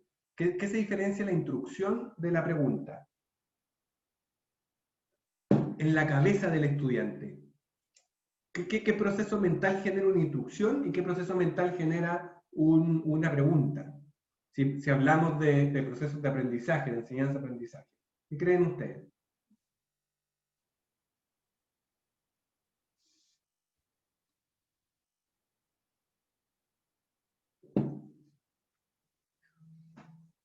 Muy bien, como dice Elizabeth, Alejandro, la pregunta es más bien convocante. La pregunta lo que hace es, te invita a indagar, es una invitación a indagar. Entonces no te da la respuesta, pero te hace la invitación, te conecta con una especie de interacción. Y la pregunta tiene una respuesta, que la respuesta a la vez tiene una contrapregunta. Entonces genera bidireccionalidad del proceso de enseñanza-aprendizaje. La instrucción es una orden. ¿Ya? El cerebro acata la orden de diferente manera que enfrenta la pregunta. La pregunta, como es un proceso indagatorio, el cerebro ocupa habilidades mentales diferentes a que cuando tiene que seguir una instrucción que es una orden. ¿Ya? El cerebro ocupa más bien estructuras procedimentales para ocupar la orden, para enfrentar la orden, en donde replica procesos. ¿Ya? En cambio, la pregunta te abre un escenario. Entonces, de repente profesores me dicen, ¿por qué las instrucciones no me funcionan? Porque la instrucción tiene otra finalidad en el proceso de aprendizaje. Entonces, si yo quiero potenciar motivación e interés, obviamente yo voy a ocupar mucho más las preguntas que las instrucciones. Y las evaluaciones también, no se compliquen. Por ejemplo, hay ejemplos de evaluaciones simples, medianas y complejas, pero hay 3 elementos que yo les recomiendo, importantes. Primero, tratar de priorizar evaluaciones integrales. Después vamos a ver un ejemplo. En donde puedan, por ejemplo, trabajar en diferentes... Si yo tengo que generar objetivos priorizados, en donde tengo que, de alguna otra manera, desarrollar pocos objetivos comparados con lo que yo hacía en el currículum en extenso, al menos que esos objetivos sean más integrados en comparación en nuestra relación con otras asignaturas, y no tratar de focalizarme solo en mi asignatura. Potenciar espacios de evaluación formativa, como decía anteriormente, y entregar retroalimentación de calidad, que tiene que ver principalmente cuál es la retroalimentación de calidad, la que está focalizada en el aprendizaje, no en otros elementos secundarios, en el aprendizaje, ¿ya?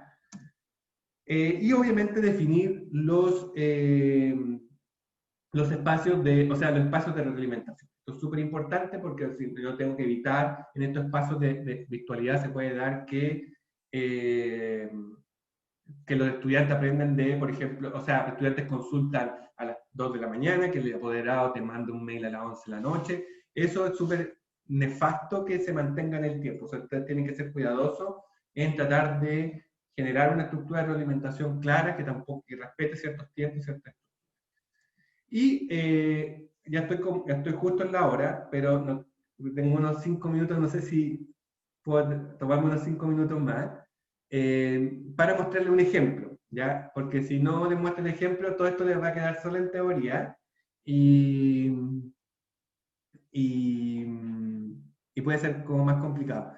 Te estoy viendo, Lía, 5 minutitos más. ¿Sí? Ya tengo la autorización. Sí, porque es súper importante, porque si no ven, este es un ejemplo, por ejemplo, que yo lo armé con unos profesores de Historia y Geografía de 5º año, en la unidad 2. Estábamos trabajando y esto fue real, estábamos aplicando esto con unos profesores de Historia y nos juntamos a construir cómo esto bajaría a una cápsula real. Entonces, ¿cómo es esto? Lo vamos a ver a continuación. Entonces teníamos los 3 momentos, la preclase, clase y la postclase. Y por ejemplo generó así. El profesor tenía este objetivo de aprendizaje, que era el OA2 de la unidad 2, que está priorizado por el ministerio, que es describir el proceso de conquista de América y de Chile, incluyendo... Ese es el objetivo OA2 que está priorizado en la unidad 2. Entonces, ¿qué es lo que hicimos con estos profesores? ¿Qué es lo que hizo este profesor? Me dice yo. Estableció las preguntas iniciales. ¿Y qué preguntas hizo? Obviamente de bajo nivel. Si se fijan, las preguntas son, ¿quiénes eran Atahualpa y Huasca? ¿Cuándo llegaron los españoles? ¿Quién era el líder del imperio? Son puras preguntas, si se fijan, de concepto, de nombre, que son preguntas simples que el estudiante va a detectar en lo que revise. No es pregunta ¿qué opinas tú? O ¿qué opinión? No. Son preguntas muy simples. ¿Por qué?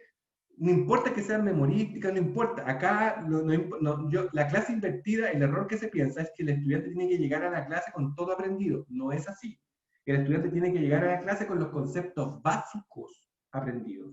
Entonces, yo necesito a través de estas preguntas que el estudiante o la estudiante genere al menos los conocimientos básicos necesarios. Y, por ejemplo, estos profesores hicieron esto que me encontré súper genial, que buscaron un cómic que está disponible. Es un cómic de la última noticia que se llama Historia de Chile, que es un cómic que se demora 10 minutos en leerlo y que justamente habla del previo al viaje de los españoles a Chile. Entonces, él les pide que contesten esas preguntas leyendo ese cómic. Si se fijan, el tiempo de trabajo es como 20 minutos. Cuando yo hablo de la preclase, no digo tengan los estudiantes sentados trabajando 2 horas o 1 hora, no. Son breves, son espacios breves de trabajo, que tienen que ser muy focalizados, porque si se fijan, son 20 minutos, pero el profesor está cumpliendo la primera fase del objetivo, que es entender los conceptos básicos, y si se fijan, él parte con la habilidad básica de ese objetivo, que tiene que ver con obtener información sobre el pasado y presente a partir de diversas fuentes. Entonces, el estudiante está haciendo eso. Como está leyendo y contestando las preguntas, está detectando información de diversas fuentes, ¿ya? Y por ejemplo, este profesor hace una aplicación de una evaluación formativa inmediata. Entonces, él en este caso, uno de los profesores, por ejemplo, esto lo aplicamos con un profesor que tenía 0 conexión con sus estudiantes y uno que tenía conexión como ideal. El que tenía conexión ideal lo hizo a través de un Google Form, en donde ponía estas mismas preguntas, las llevaba y les pedía que los estudiantes las contestaran antes de ingresar a la clase. Como el Google Form se tabula solo, el profesor al tiro era la alternativa, tenía la incorrecta y correcta apenas empezar la clase, entonces sabía al tiro qué respuesta era más fácil y obviamente se focalizaba en aquellas con más dificultad. Y el que no tenía conexión lo hacía a través de WhatsApp, se juntaba con sus estudiantes, congeniaban una hora que se juntaban todos en WhatsApp y les pedía que enviaran una foto en un WhatsApp privado con la respuesta A, B, C, D. Y él veía rápidamente, corregía cuáles eran las correctas y iban conversando de eso. ¿Ya? Y esto demoraba 10 minutos con su. Eso si se fijan en la preclase. Después en la postclase, o sea, en la clase propiamente tal, él generaba un bloque inicial donde ocupaba obviamente esas preguntas iniciales, porque el error puede ser que yo hago toda esta preclase y después empiezo una clase hablando de otra cosa nada que ver. No, pues yo tengo que generar un bloque. Entonces se generaba una pequeña discusión en donde yo voy conversando con los estudiantes respecto a estos conocimientos que trabajamos. Y luego yo hago la introducción a la clase donde establezco nuevas preguntas que son un poquito más difíciles. Si se fijan, ya hay preguntas de asociar conceptos, ¿ya? De asociar ciertos elementos, donde son preguntas más bien de fijación, pero de mayor nivel. Y, por ejemplo, en la clase, como habían diferentes mecanismos de conexión y sin conexión, lo que hicieron estos profesores fue elegir un video de YouTube que dura 3 minutos, que para los estudiantes que estaban en la clase sincrónica en Meet, que ocupaban Meet, lo veían durante la clase, y para los que no, el profesor lo mandaba por WhatsApp y cada uno lo veía de su celular. Porque, ojo, YouTube, al ser red social, no ocupa datos, ¿ya? O también lo que hacía era subirlo a Facebook o subirlo a Instagram para que los estudiantes no consumieran datos de su celular. Luego el profesor obviamente no ocupaba una PPT porque son estudiantes de quinto básico, los puede aburrir, así que el profesor mostraba un mapa y a través del mapa le iba explicando el elemento. El profesor que estaba en la clase lo hacía a través de la clase virtual y el otro iba preparando audios y le iba mandando los audios y los estudiantes iban escuchando los audios y conversando a través de este chat. Posteriormente, él hacía un espacio de discusión, ¿ya? En donde aplicaba, si se fijan, otro nivel abajo de habilidad, que es el nivel siguiente de habilidad. Si se fijan, está el OA de habilidades F y después aplicaba el OA de habilidades I, que es el siguiente, que es participar en conversaciones grupales, expresando opiniones fundamentadas. Entonces se fijan en un nivel más alto, pero como el estudiante ya tiene el conocimiento inicial, puede resolver esta habilidad un poco más alta. Entonces él hacía este espacio de discusión. En Meet lo que hacía es separar a los estudiantes por grupo y lo hacía discutir y después hacía un plenario de cierre. Y en el chat lo que hacía que ellos se hicieran una videollamada de 4 personas por WhatsApp y después se juntaban todos y discutían todo en el chat general. ¿Ya? Y esto hacía unos 20 minutos de clase. Entonces, si eran 40 minutos de trabajo sincrónico, eran 20-25 minutos de conversar la materia y luego venían 20 minutos de ejercicio. Posteriormente, aplicaba algo que se llama el ticket de salida, que no sé si hay alguna profesora o profesora de primero o segundo básico que se aplica para el lenguaje y para matemática en los liceos y escuelas por parte del ministerio, pero es una estructura muy entretenida, por lo menos cuando hicimos el trabajo con la Secreduc de Antofagasta, lo empezamos a presentar para otros niveles, en donde simplemente lo que es el ticket de salida son preguntas simples, pero focalizadas, que me permiten saber a mí si el estudiante comprendió o no comprendió lo que yo pasé en la clase. El profesor que tenía conexión lo hacía a través de un Google, que lo abría por 5 minutos y luego lo cerraba, para que los estudiantes contestaran. El principal objetivo, verificar si los estudiantes entendieron o no entendieron lo que se pasó en la clase. Y el profesor que no tenía conexión lo hacía a través del mail. El estudiante tenía que cerrar la clase y tenía 10 minutos para mandarle un mail con la respuesta a las preguntas que él compartía en el chat conjunto. Luego, el profesor le entregaba material de reforzamiento. ¿Cuál es la idea de esto? El material de reforzamiento era un poquito más extenso, pero juntaba con la próxima clase. Entonces, el profesor mezclaba la preclase de la otra clase con el postclase de esta. Entonces, estas preguntas que él establecía en este trabajo postclase eran las mismas preguntas. Entonces, ¿qué podía ir haciendo? Podía ir haciendo que cada clase, el nivel de pregunta inicial iba avanzando. No quiere decir que todos los preclases tienen que ser preguntas simples. Una vez que yo voy avanzando en el semestre, puedo avanzar con preguntas un poquito más complejas porque el estudiante me voy conectando, como decía Helga, con los conocimientos previos. Como el estudiante ya tiene ciertos conocimientos previos, puedo partir de un nivel un poquito más alto en la siguiente pregunta. ¿Ya? Esto es un ejemplo para que ustedes puedan ver cómo esto se aplica y para que vean que tampoco es tan complicado. No es así como, oh, esto debe ser una cuestión súper difícil, súper enredada. Para nada. No es algo complicado. Más allá de cómo estructurar estos temas. Y esto, obviamente, se repite el ciclo y se va estructurando por todos los objetivos que yo tengo que ir cubriendo. Esa es la presentación. Yo sé que me comí el tiempo de preguntas, lo siento, me suele pasar, y eso que lo hice rápido, esto me demoro mucho más. No sé si hay algún tiempito, quizás, si hay alguna duda o consulta, lo dejo abierto mientras que yo descanso un poco la hora. Sí, tenemos un espacio para preguntas y dejamos ahí el micrófono para alguien si quiere realizarlo de forma abierta o en el chat, que es igual estamos atentos ahí para sus consultas. Ahí yo vi que, si no me equivoco, Juanita Miranda tenía unas preguntas que no alcancé a contestar mientras estaba. Me parece que ya no está Juanita.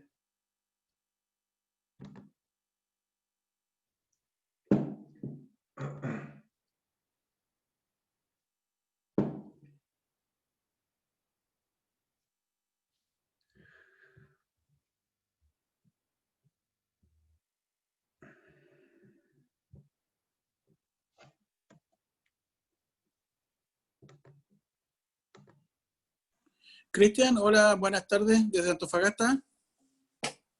Hola José, ¿cómo estás? Estoy ahí, parece que no te escucho muy bien. Pero bueno, mira, mi pregunta es lo siguiente. Bueno, a veces se comete el error de poner demasiado énfasis en el material que se envía, o sea, por la extensión, ya me refiero. ¿Cuánto es, digamos, lo ideal cuando yo preparo una guía de desarrollo? ¿Cuánto es lo que podríamos decir sería lo óptimo para provocar, digamos, que el alumno se interese en leerlo? Por ejemplo, hoy día me comentaba una apoderada que me mandaban guías de 10 o 12 hojas. obviamente un alumno no va a poder responder a tanto en tan poco tiempo.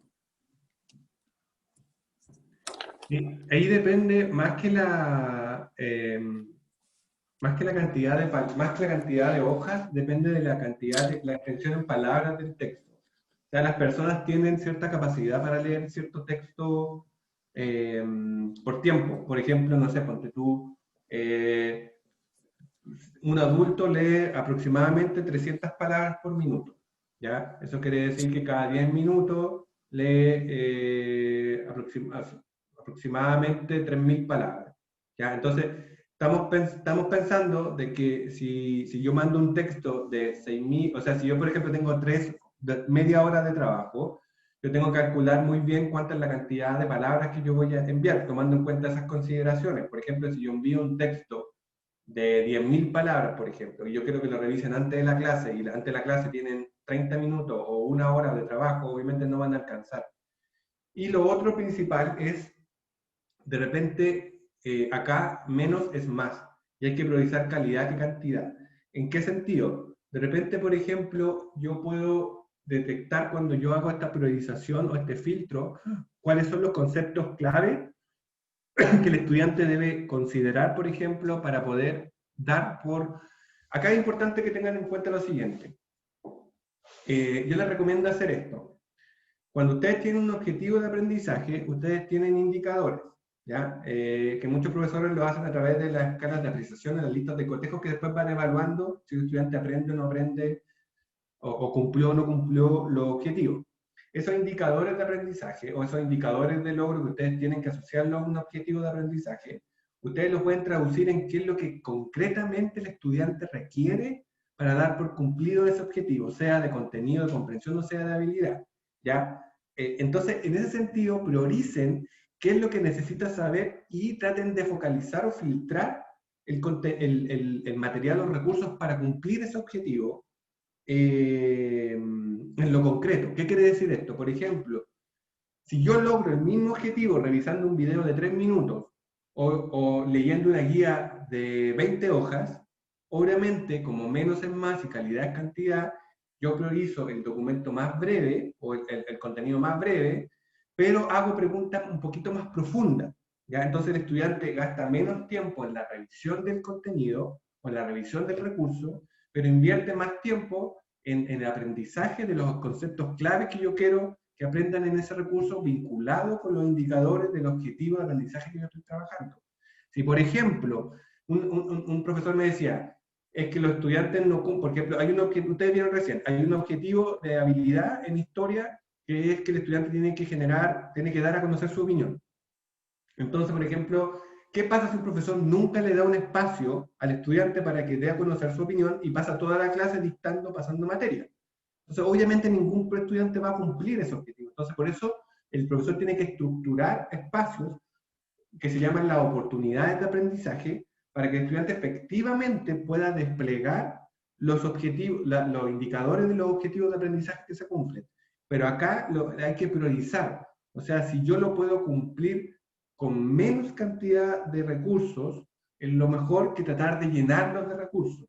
Acá muchas veces se piensa de que entre más cantidad y más variabilidad de recursos haya, mejor, cuando no siempre es así.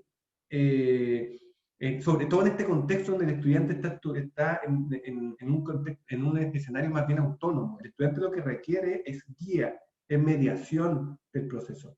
Entonces esa mediación hay que tratar de alguna manera, generarle un carril para que el estudiante vaya generando. Yo lo que recomiendo es filtrar, ocupar recursos más bien breves, ¿ya?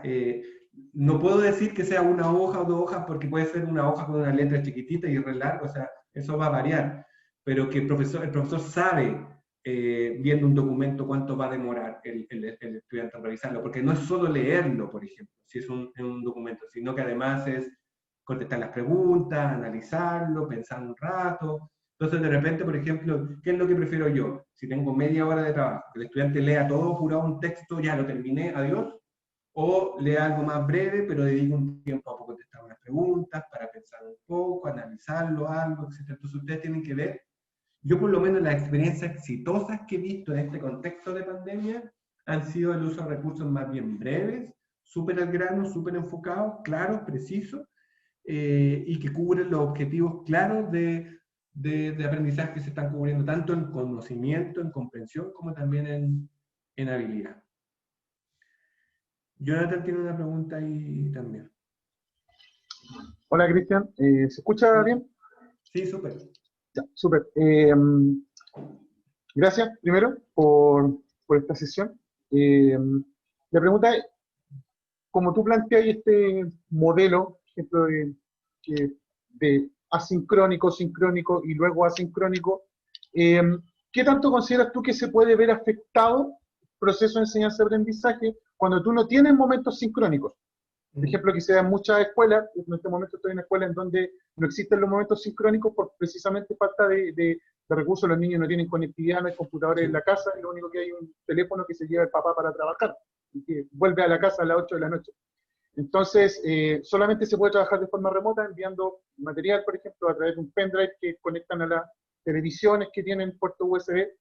Entonces, no existe esta interacción directa del docente, del profesor con el estudiante. Entonces, ¿tú consideras que es posible llevar adelante o esto de buena forma, igual saltándose lo sincrónico? ¿O quizás de qué forma tú crees que se puede subsanar este proceso y llevarlo adelante sin el momento sincrónico de la clase? Sí, muy buena pregunta, Jonathan. Lo primero, hay que asociar que el momento sincrónico no necesariamente es la clase virtual o el momento así como tan como, porque muchas veces es asociado como el momento sincrónico como la oportunidad de hacer una clase virtual. A mí me ha tocado, por ejemplo, trabajar con profesores y profesoras que como tú comentas, no tienen posibilidad de conexión en tiempo real. Tienen solamente posibilidad de conexión en tiempo diferido. Entonces lo que ellos han hecho es que el momento sincrónico no es necesariamente en tiempo real. Por ejemplo, ellos trabajan, por ejemplo, y ahí sí justifica de repente, ellos se graban, entonces ellos recrean lo que sería un momento sincrónico. Entonces hacen un poquito como Dora la Exploradora, así como que van haciendo preguntas, pausa el video, piensa, pone play de nuevo.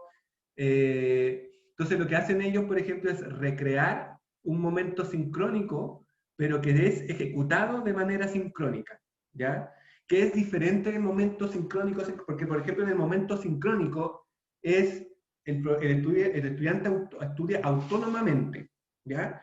Pero yo puedo crear un momento asincrónico que de alguna manera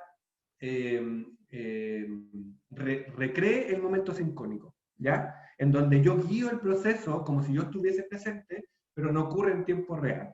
Obviamente, el cuidado que yo tengo que tener ahí es que el momento sincrónico, la gracia es que el estudiante puede hacer sus preguntas. Entonces, yo de todas maneras no descartaría ciertos momentos de feedback, que en tu caso podría ser por grupar, lo que se llaman los capullos, que agrupaciones de pequeños grupos de estudiantes donde yo puedo hacer feedback, o feedback ya más bien individual. Es importante tomar en consideración porque tú necesitas saber el estado de avance de cada estudiante de manera individual. Entonces, ahí te tienes que estructurar de qué forma quizás yo no puedo juntar sincrónicamente a todos, pero sí quizás puedo generar pequeños capullos o puedo generar de alguna manera seguimiento individual. Entonces, lo que yo hago ahí es estructuro esta cápsula en donde yo dentro de esta cápsula estructuro un momento que es como de alguna manera recreación de este espacio sincrónico, ¿ya? ¿Por qué es importante generar estos espacios? Porque uno podría decir, ya, pero ¿por qué mejor no hago un momento asincrónico único? Es porque el estudiante requiere estos momentos para ir estructurando el aprendizaje. Porque uno podría decir, pero por ejemplo, Coursera o edX no tienen momentos sincrónicos. Sí, pero esos no son modalidades inventadas para aprendizajes de menores de edad. Son aprendizajes andragógicos para adultos, en donde hay cierta autonomía ya generada, donde yo necesito esta guía del profesor. Pero para un estudiante, niño, adolescente, que está en un proceso recién de aprendizaje y de maduración, etcétera, requiere otro tipo de guía. Entonces yo no puedo dejar que el proceso sea totalmente autónomo, ¿ya? Eso por un lado. Lo otro importante es ver qué estrategias tú puedes ir generando para poder estar presente de manera remota sin el uso de tecnología. Yo tengo, esto igual lo voy a compartir, les pido disculpas por el tema del tiempo, a mí me encantaría estar 1000 horas hablando con ustedes, pero obviamente no puedo. Pero dentro del material que yo les voy a compartir, si ustedes se fijan no alcancé a pasarlo completo, me quedan unas láminas, voy a compartir esto, que es un material súper interesante, que es, si se fijan, qué pasa si tus estudiantes tienen baja capacidad de conexión, moderada capacidad de conexión y alta capacidad de conexión. ¿Qué actividades puedes hacer? Hay 10 actividades casi por tipo. Entonces, por ejemplo, si tus estudiantes tienen baja conexión, ¿cuáles son todos los tipos de actividades que tú puedes hacer para simular un momento sincrónico, por ejemplo? ¿Qué actividades tú puedes hacer para simular un momento asincrónico? ¿Y qué actividades tú puedes hacer si tú tienes alta conexión? Entonces, esto yo lo voy a compartir ya, y ahí salen muchos tipos de actividades que yo estaba aplicando con profesores, desde dejar guías, desde crear sitios web fáciles, desde manejo con redes sociales, desde un montón de cosas que no consumen datos, que pueden ocupar los computadores que le entrega el ministerio, las tablets que le entrega el ministerio, etc. Entonces, o pueden asociar, por ejemplo, trabajos con el Educa TV, que también lo estaba trabajando con algunos profes. Ahí, por si acaso, si es que ahí están como mis datos de contacto, si es que alguien los quiere anotar, por si después quiere que le envíe algo, porque de repente profesores que no tienen de repente no les llega la información y después no tienen cómo acceder. Ahí pueden anotar mis datos de contacto, o sacar una foto, no sé, y me pueden pedir, oh, yo estuve en este taller, me pueden enviar la presentación, etc. Pero existen dinámicas, o sea, no te preocupes por eso, o sea, yo he estado trabajando, no sé, ponte tú con profesores de zonas rurales que así conexión nunca han tenido y no van a tener por un buen rato y se han podido salir adelante, o sea, acá igual hay que ser como bien innovador en la manera en que yo afronto este tema. Y obviamente hay que tener súper claro, Jonathan, que las mermas van a ver, o sea, la misión en este contexto no es lograr o no lograr que aprendan ni siquiera el currículum priorizado, o sea, acá la prioridad número 1 es que logren al menos cierta continuidad en el proceso de aprendizaje, porque, por ejemplo, en tu contexto, el mayor enemigo es la deserción. Entonces, en ese sentido, una de las misiones principales es que algo que se llama los casos perdidos, de estos estudiantes que no sé dónde están y que llevo 3 semanas y no tengo idea dónde están, eso es lo que hay que evitar. Entonces, las estrategias van migrando como en esa dinámica, o sea, cómo yo puedo de alguna manera mantener contacto, que yo sé que los estudiantes los tengo haciendo algo, después genero estos espacios de interacción, que pueden ser tiempo real o no pueden ser tiempo real, pero de alguna manera una misión principal, cuando tú diseñas instruccionalmente esto, es cómo yo les pierdo la huella a los estudiantes, cómo genero un proceso en donde yo pueda ir de alguna manera marcando hitos, en donde yo voy detectando a quién le perdí la huella para poder concentrarme ahí y poder ir dejando que los otros avancen. Y lo principal es que como en tu caso los estudiantes van a estar más en espacios más autónomos que otros que pueden tener una clase, el trabajo tuyo que tú tienes que hacer de simplificación y, por ejemplo, uso adecuado de las preguntas, etcétera, tiene que ser aún más delicado. Porque a diferencia del estudiante que tiene la clase virtual, que por lo menos puede tener un espacio para hacer preguntas, etcétera, en tu caso mucho menos. Entonces, por ejemplo, tú tienes que generar espacios mucho más cuidadosos, diseñados. Ahí lo que yo te recomiendo es tratar de simplificar al máximo el proceso.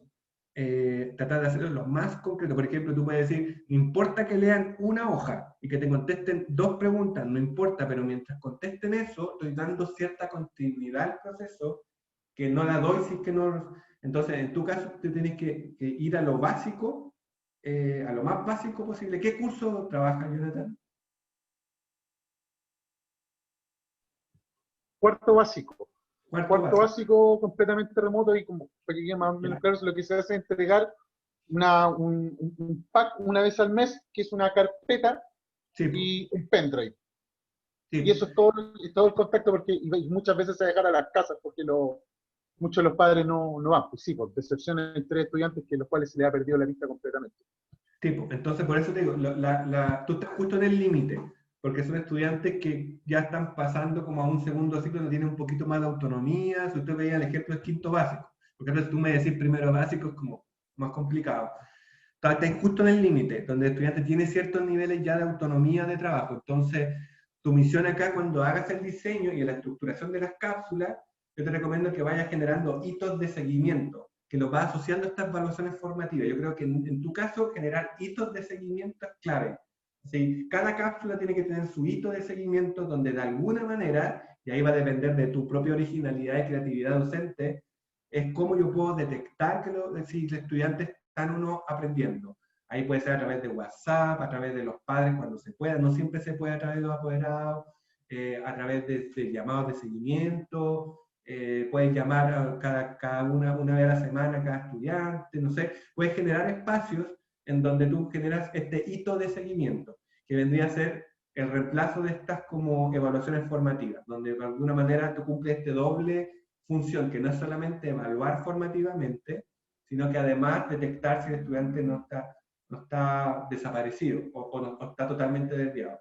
Y ahí también hay que ser realistas, o sea, van a haber estudiantes que lamentablemente se van un poquito alejar del proceso, eso es parte de la realidad y tampoco te estreses ni te sientas mal si eso se da. O sea, uno como profesor tampoco es Superman, ¿ya? Entonces, ahí la idea, y más encima con el poco apoyo que muchas veces tenemos. Entonces, ahí también, dentro de lo que se pueda, real, yo te recomiendo establecer dentro de estas cápsulas todito. A ti la cápsula te servir mucho, porque tú como ya no existe clase a clase, tu planificación ya no existe.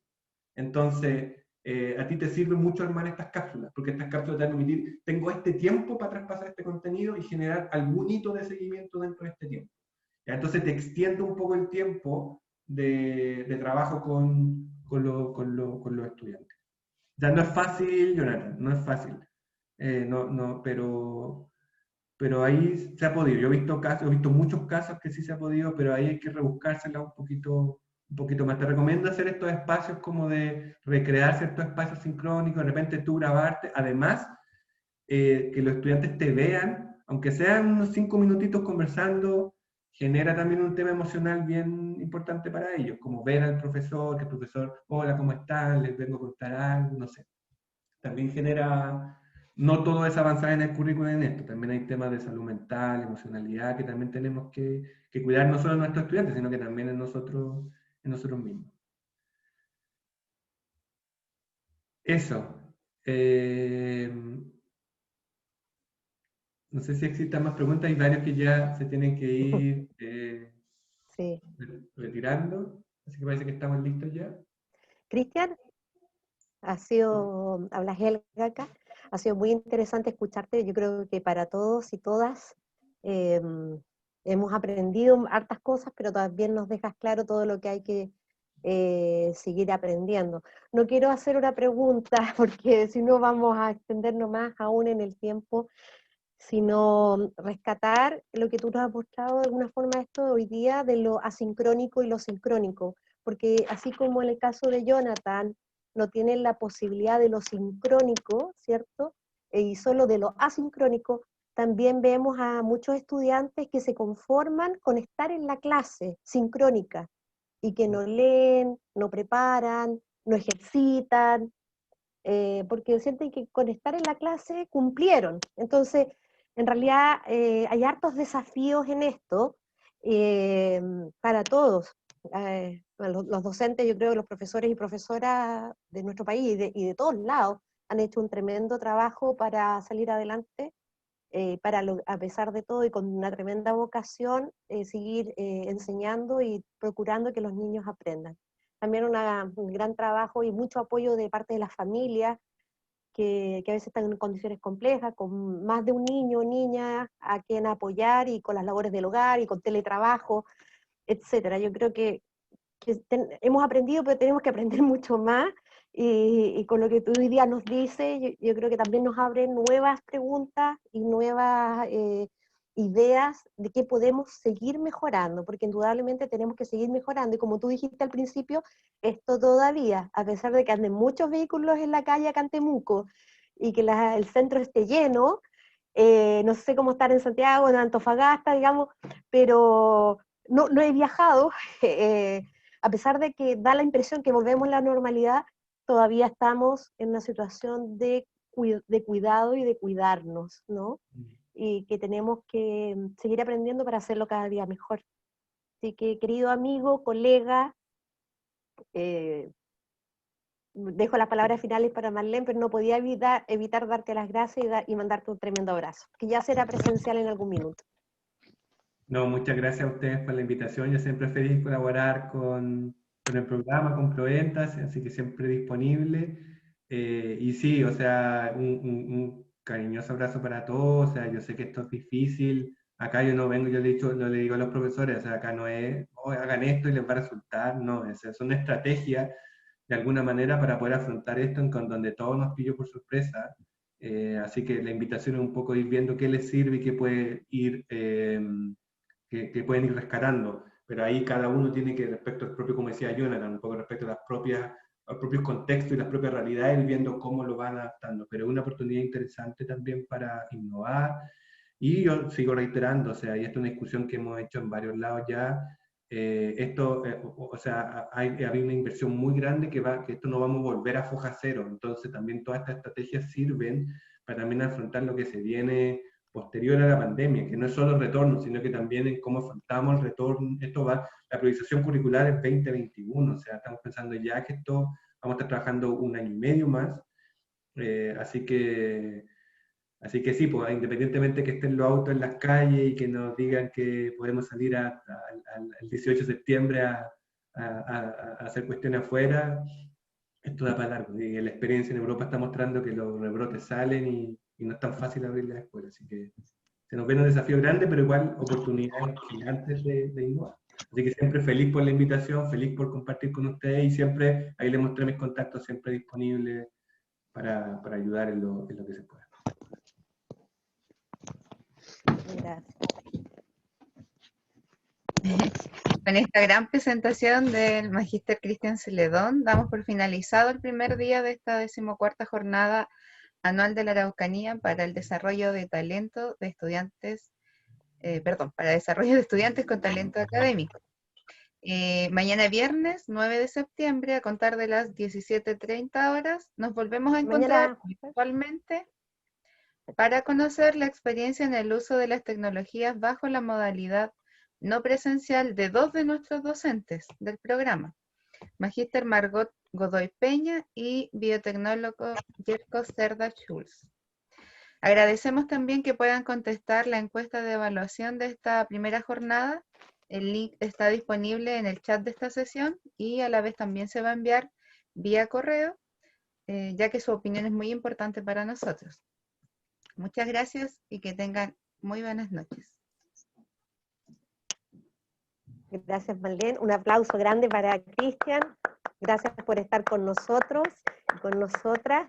Y gracias también a los amigos de Antofagasta, de distintas regiones, también de Bogotá, que nos acompañaron hoy día, de Santiago, de Temuco, y cada uno desde su hogar, pero unidos con intereses comunes. Que tengan una buena jornada, buen descanso. Y no sé si había una foto todavía que estaba pendiente para prender cámaras o algo así, Dafne. O parece que ya la tomaron, no lo sé, solo pregunto. ¿No? Ya.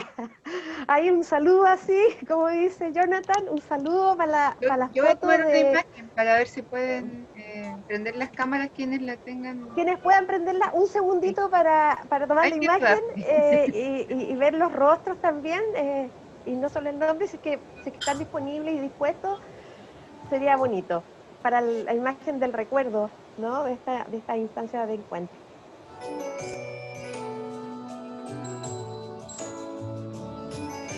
Ahí sí parece. Ya, ahora, 1, 2, 3, muy bien. Que Tania no se vaya.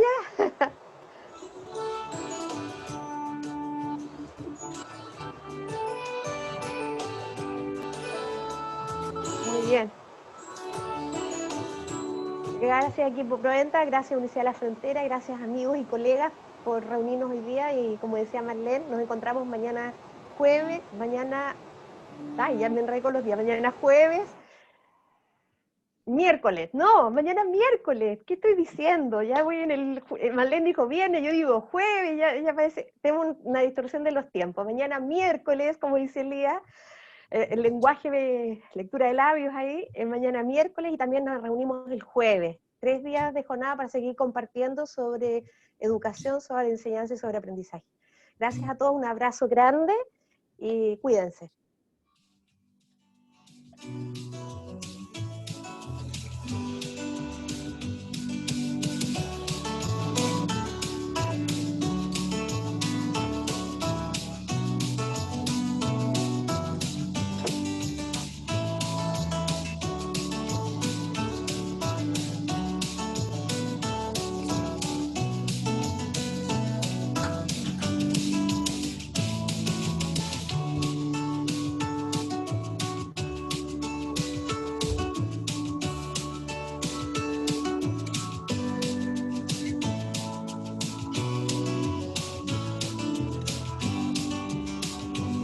Está grande tu hijo, Carla.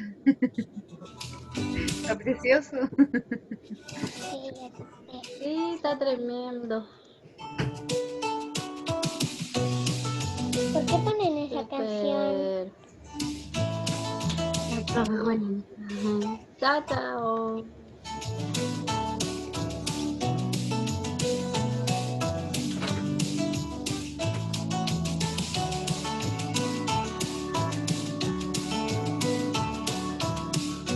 Chao, Juanita.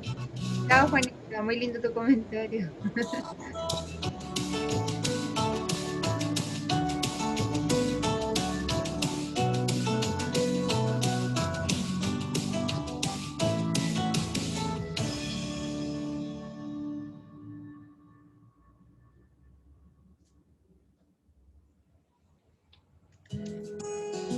¡Qué lindo! Ahora sí.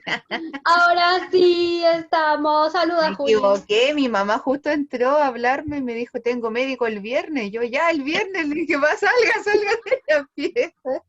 Y después ya Me quedé con el viernes. Oh, perdón. Escúchala, ¿por qué se fue la Tania? Le dije que queríamos ver a la Eloísa. ¿Por qué se fue? Ay, dile que se conecte pues, al mismo link un ratito. Felipe, Bueno, para la para- grabación, Pipe. las dejo porque yo tengo Hello.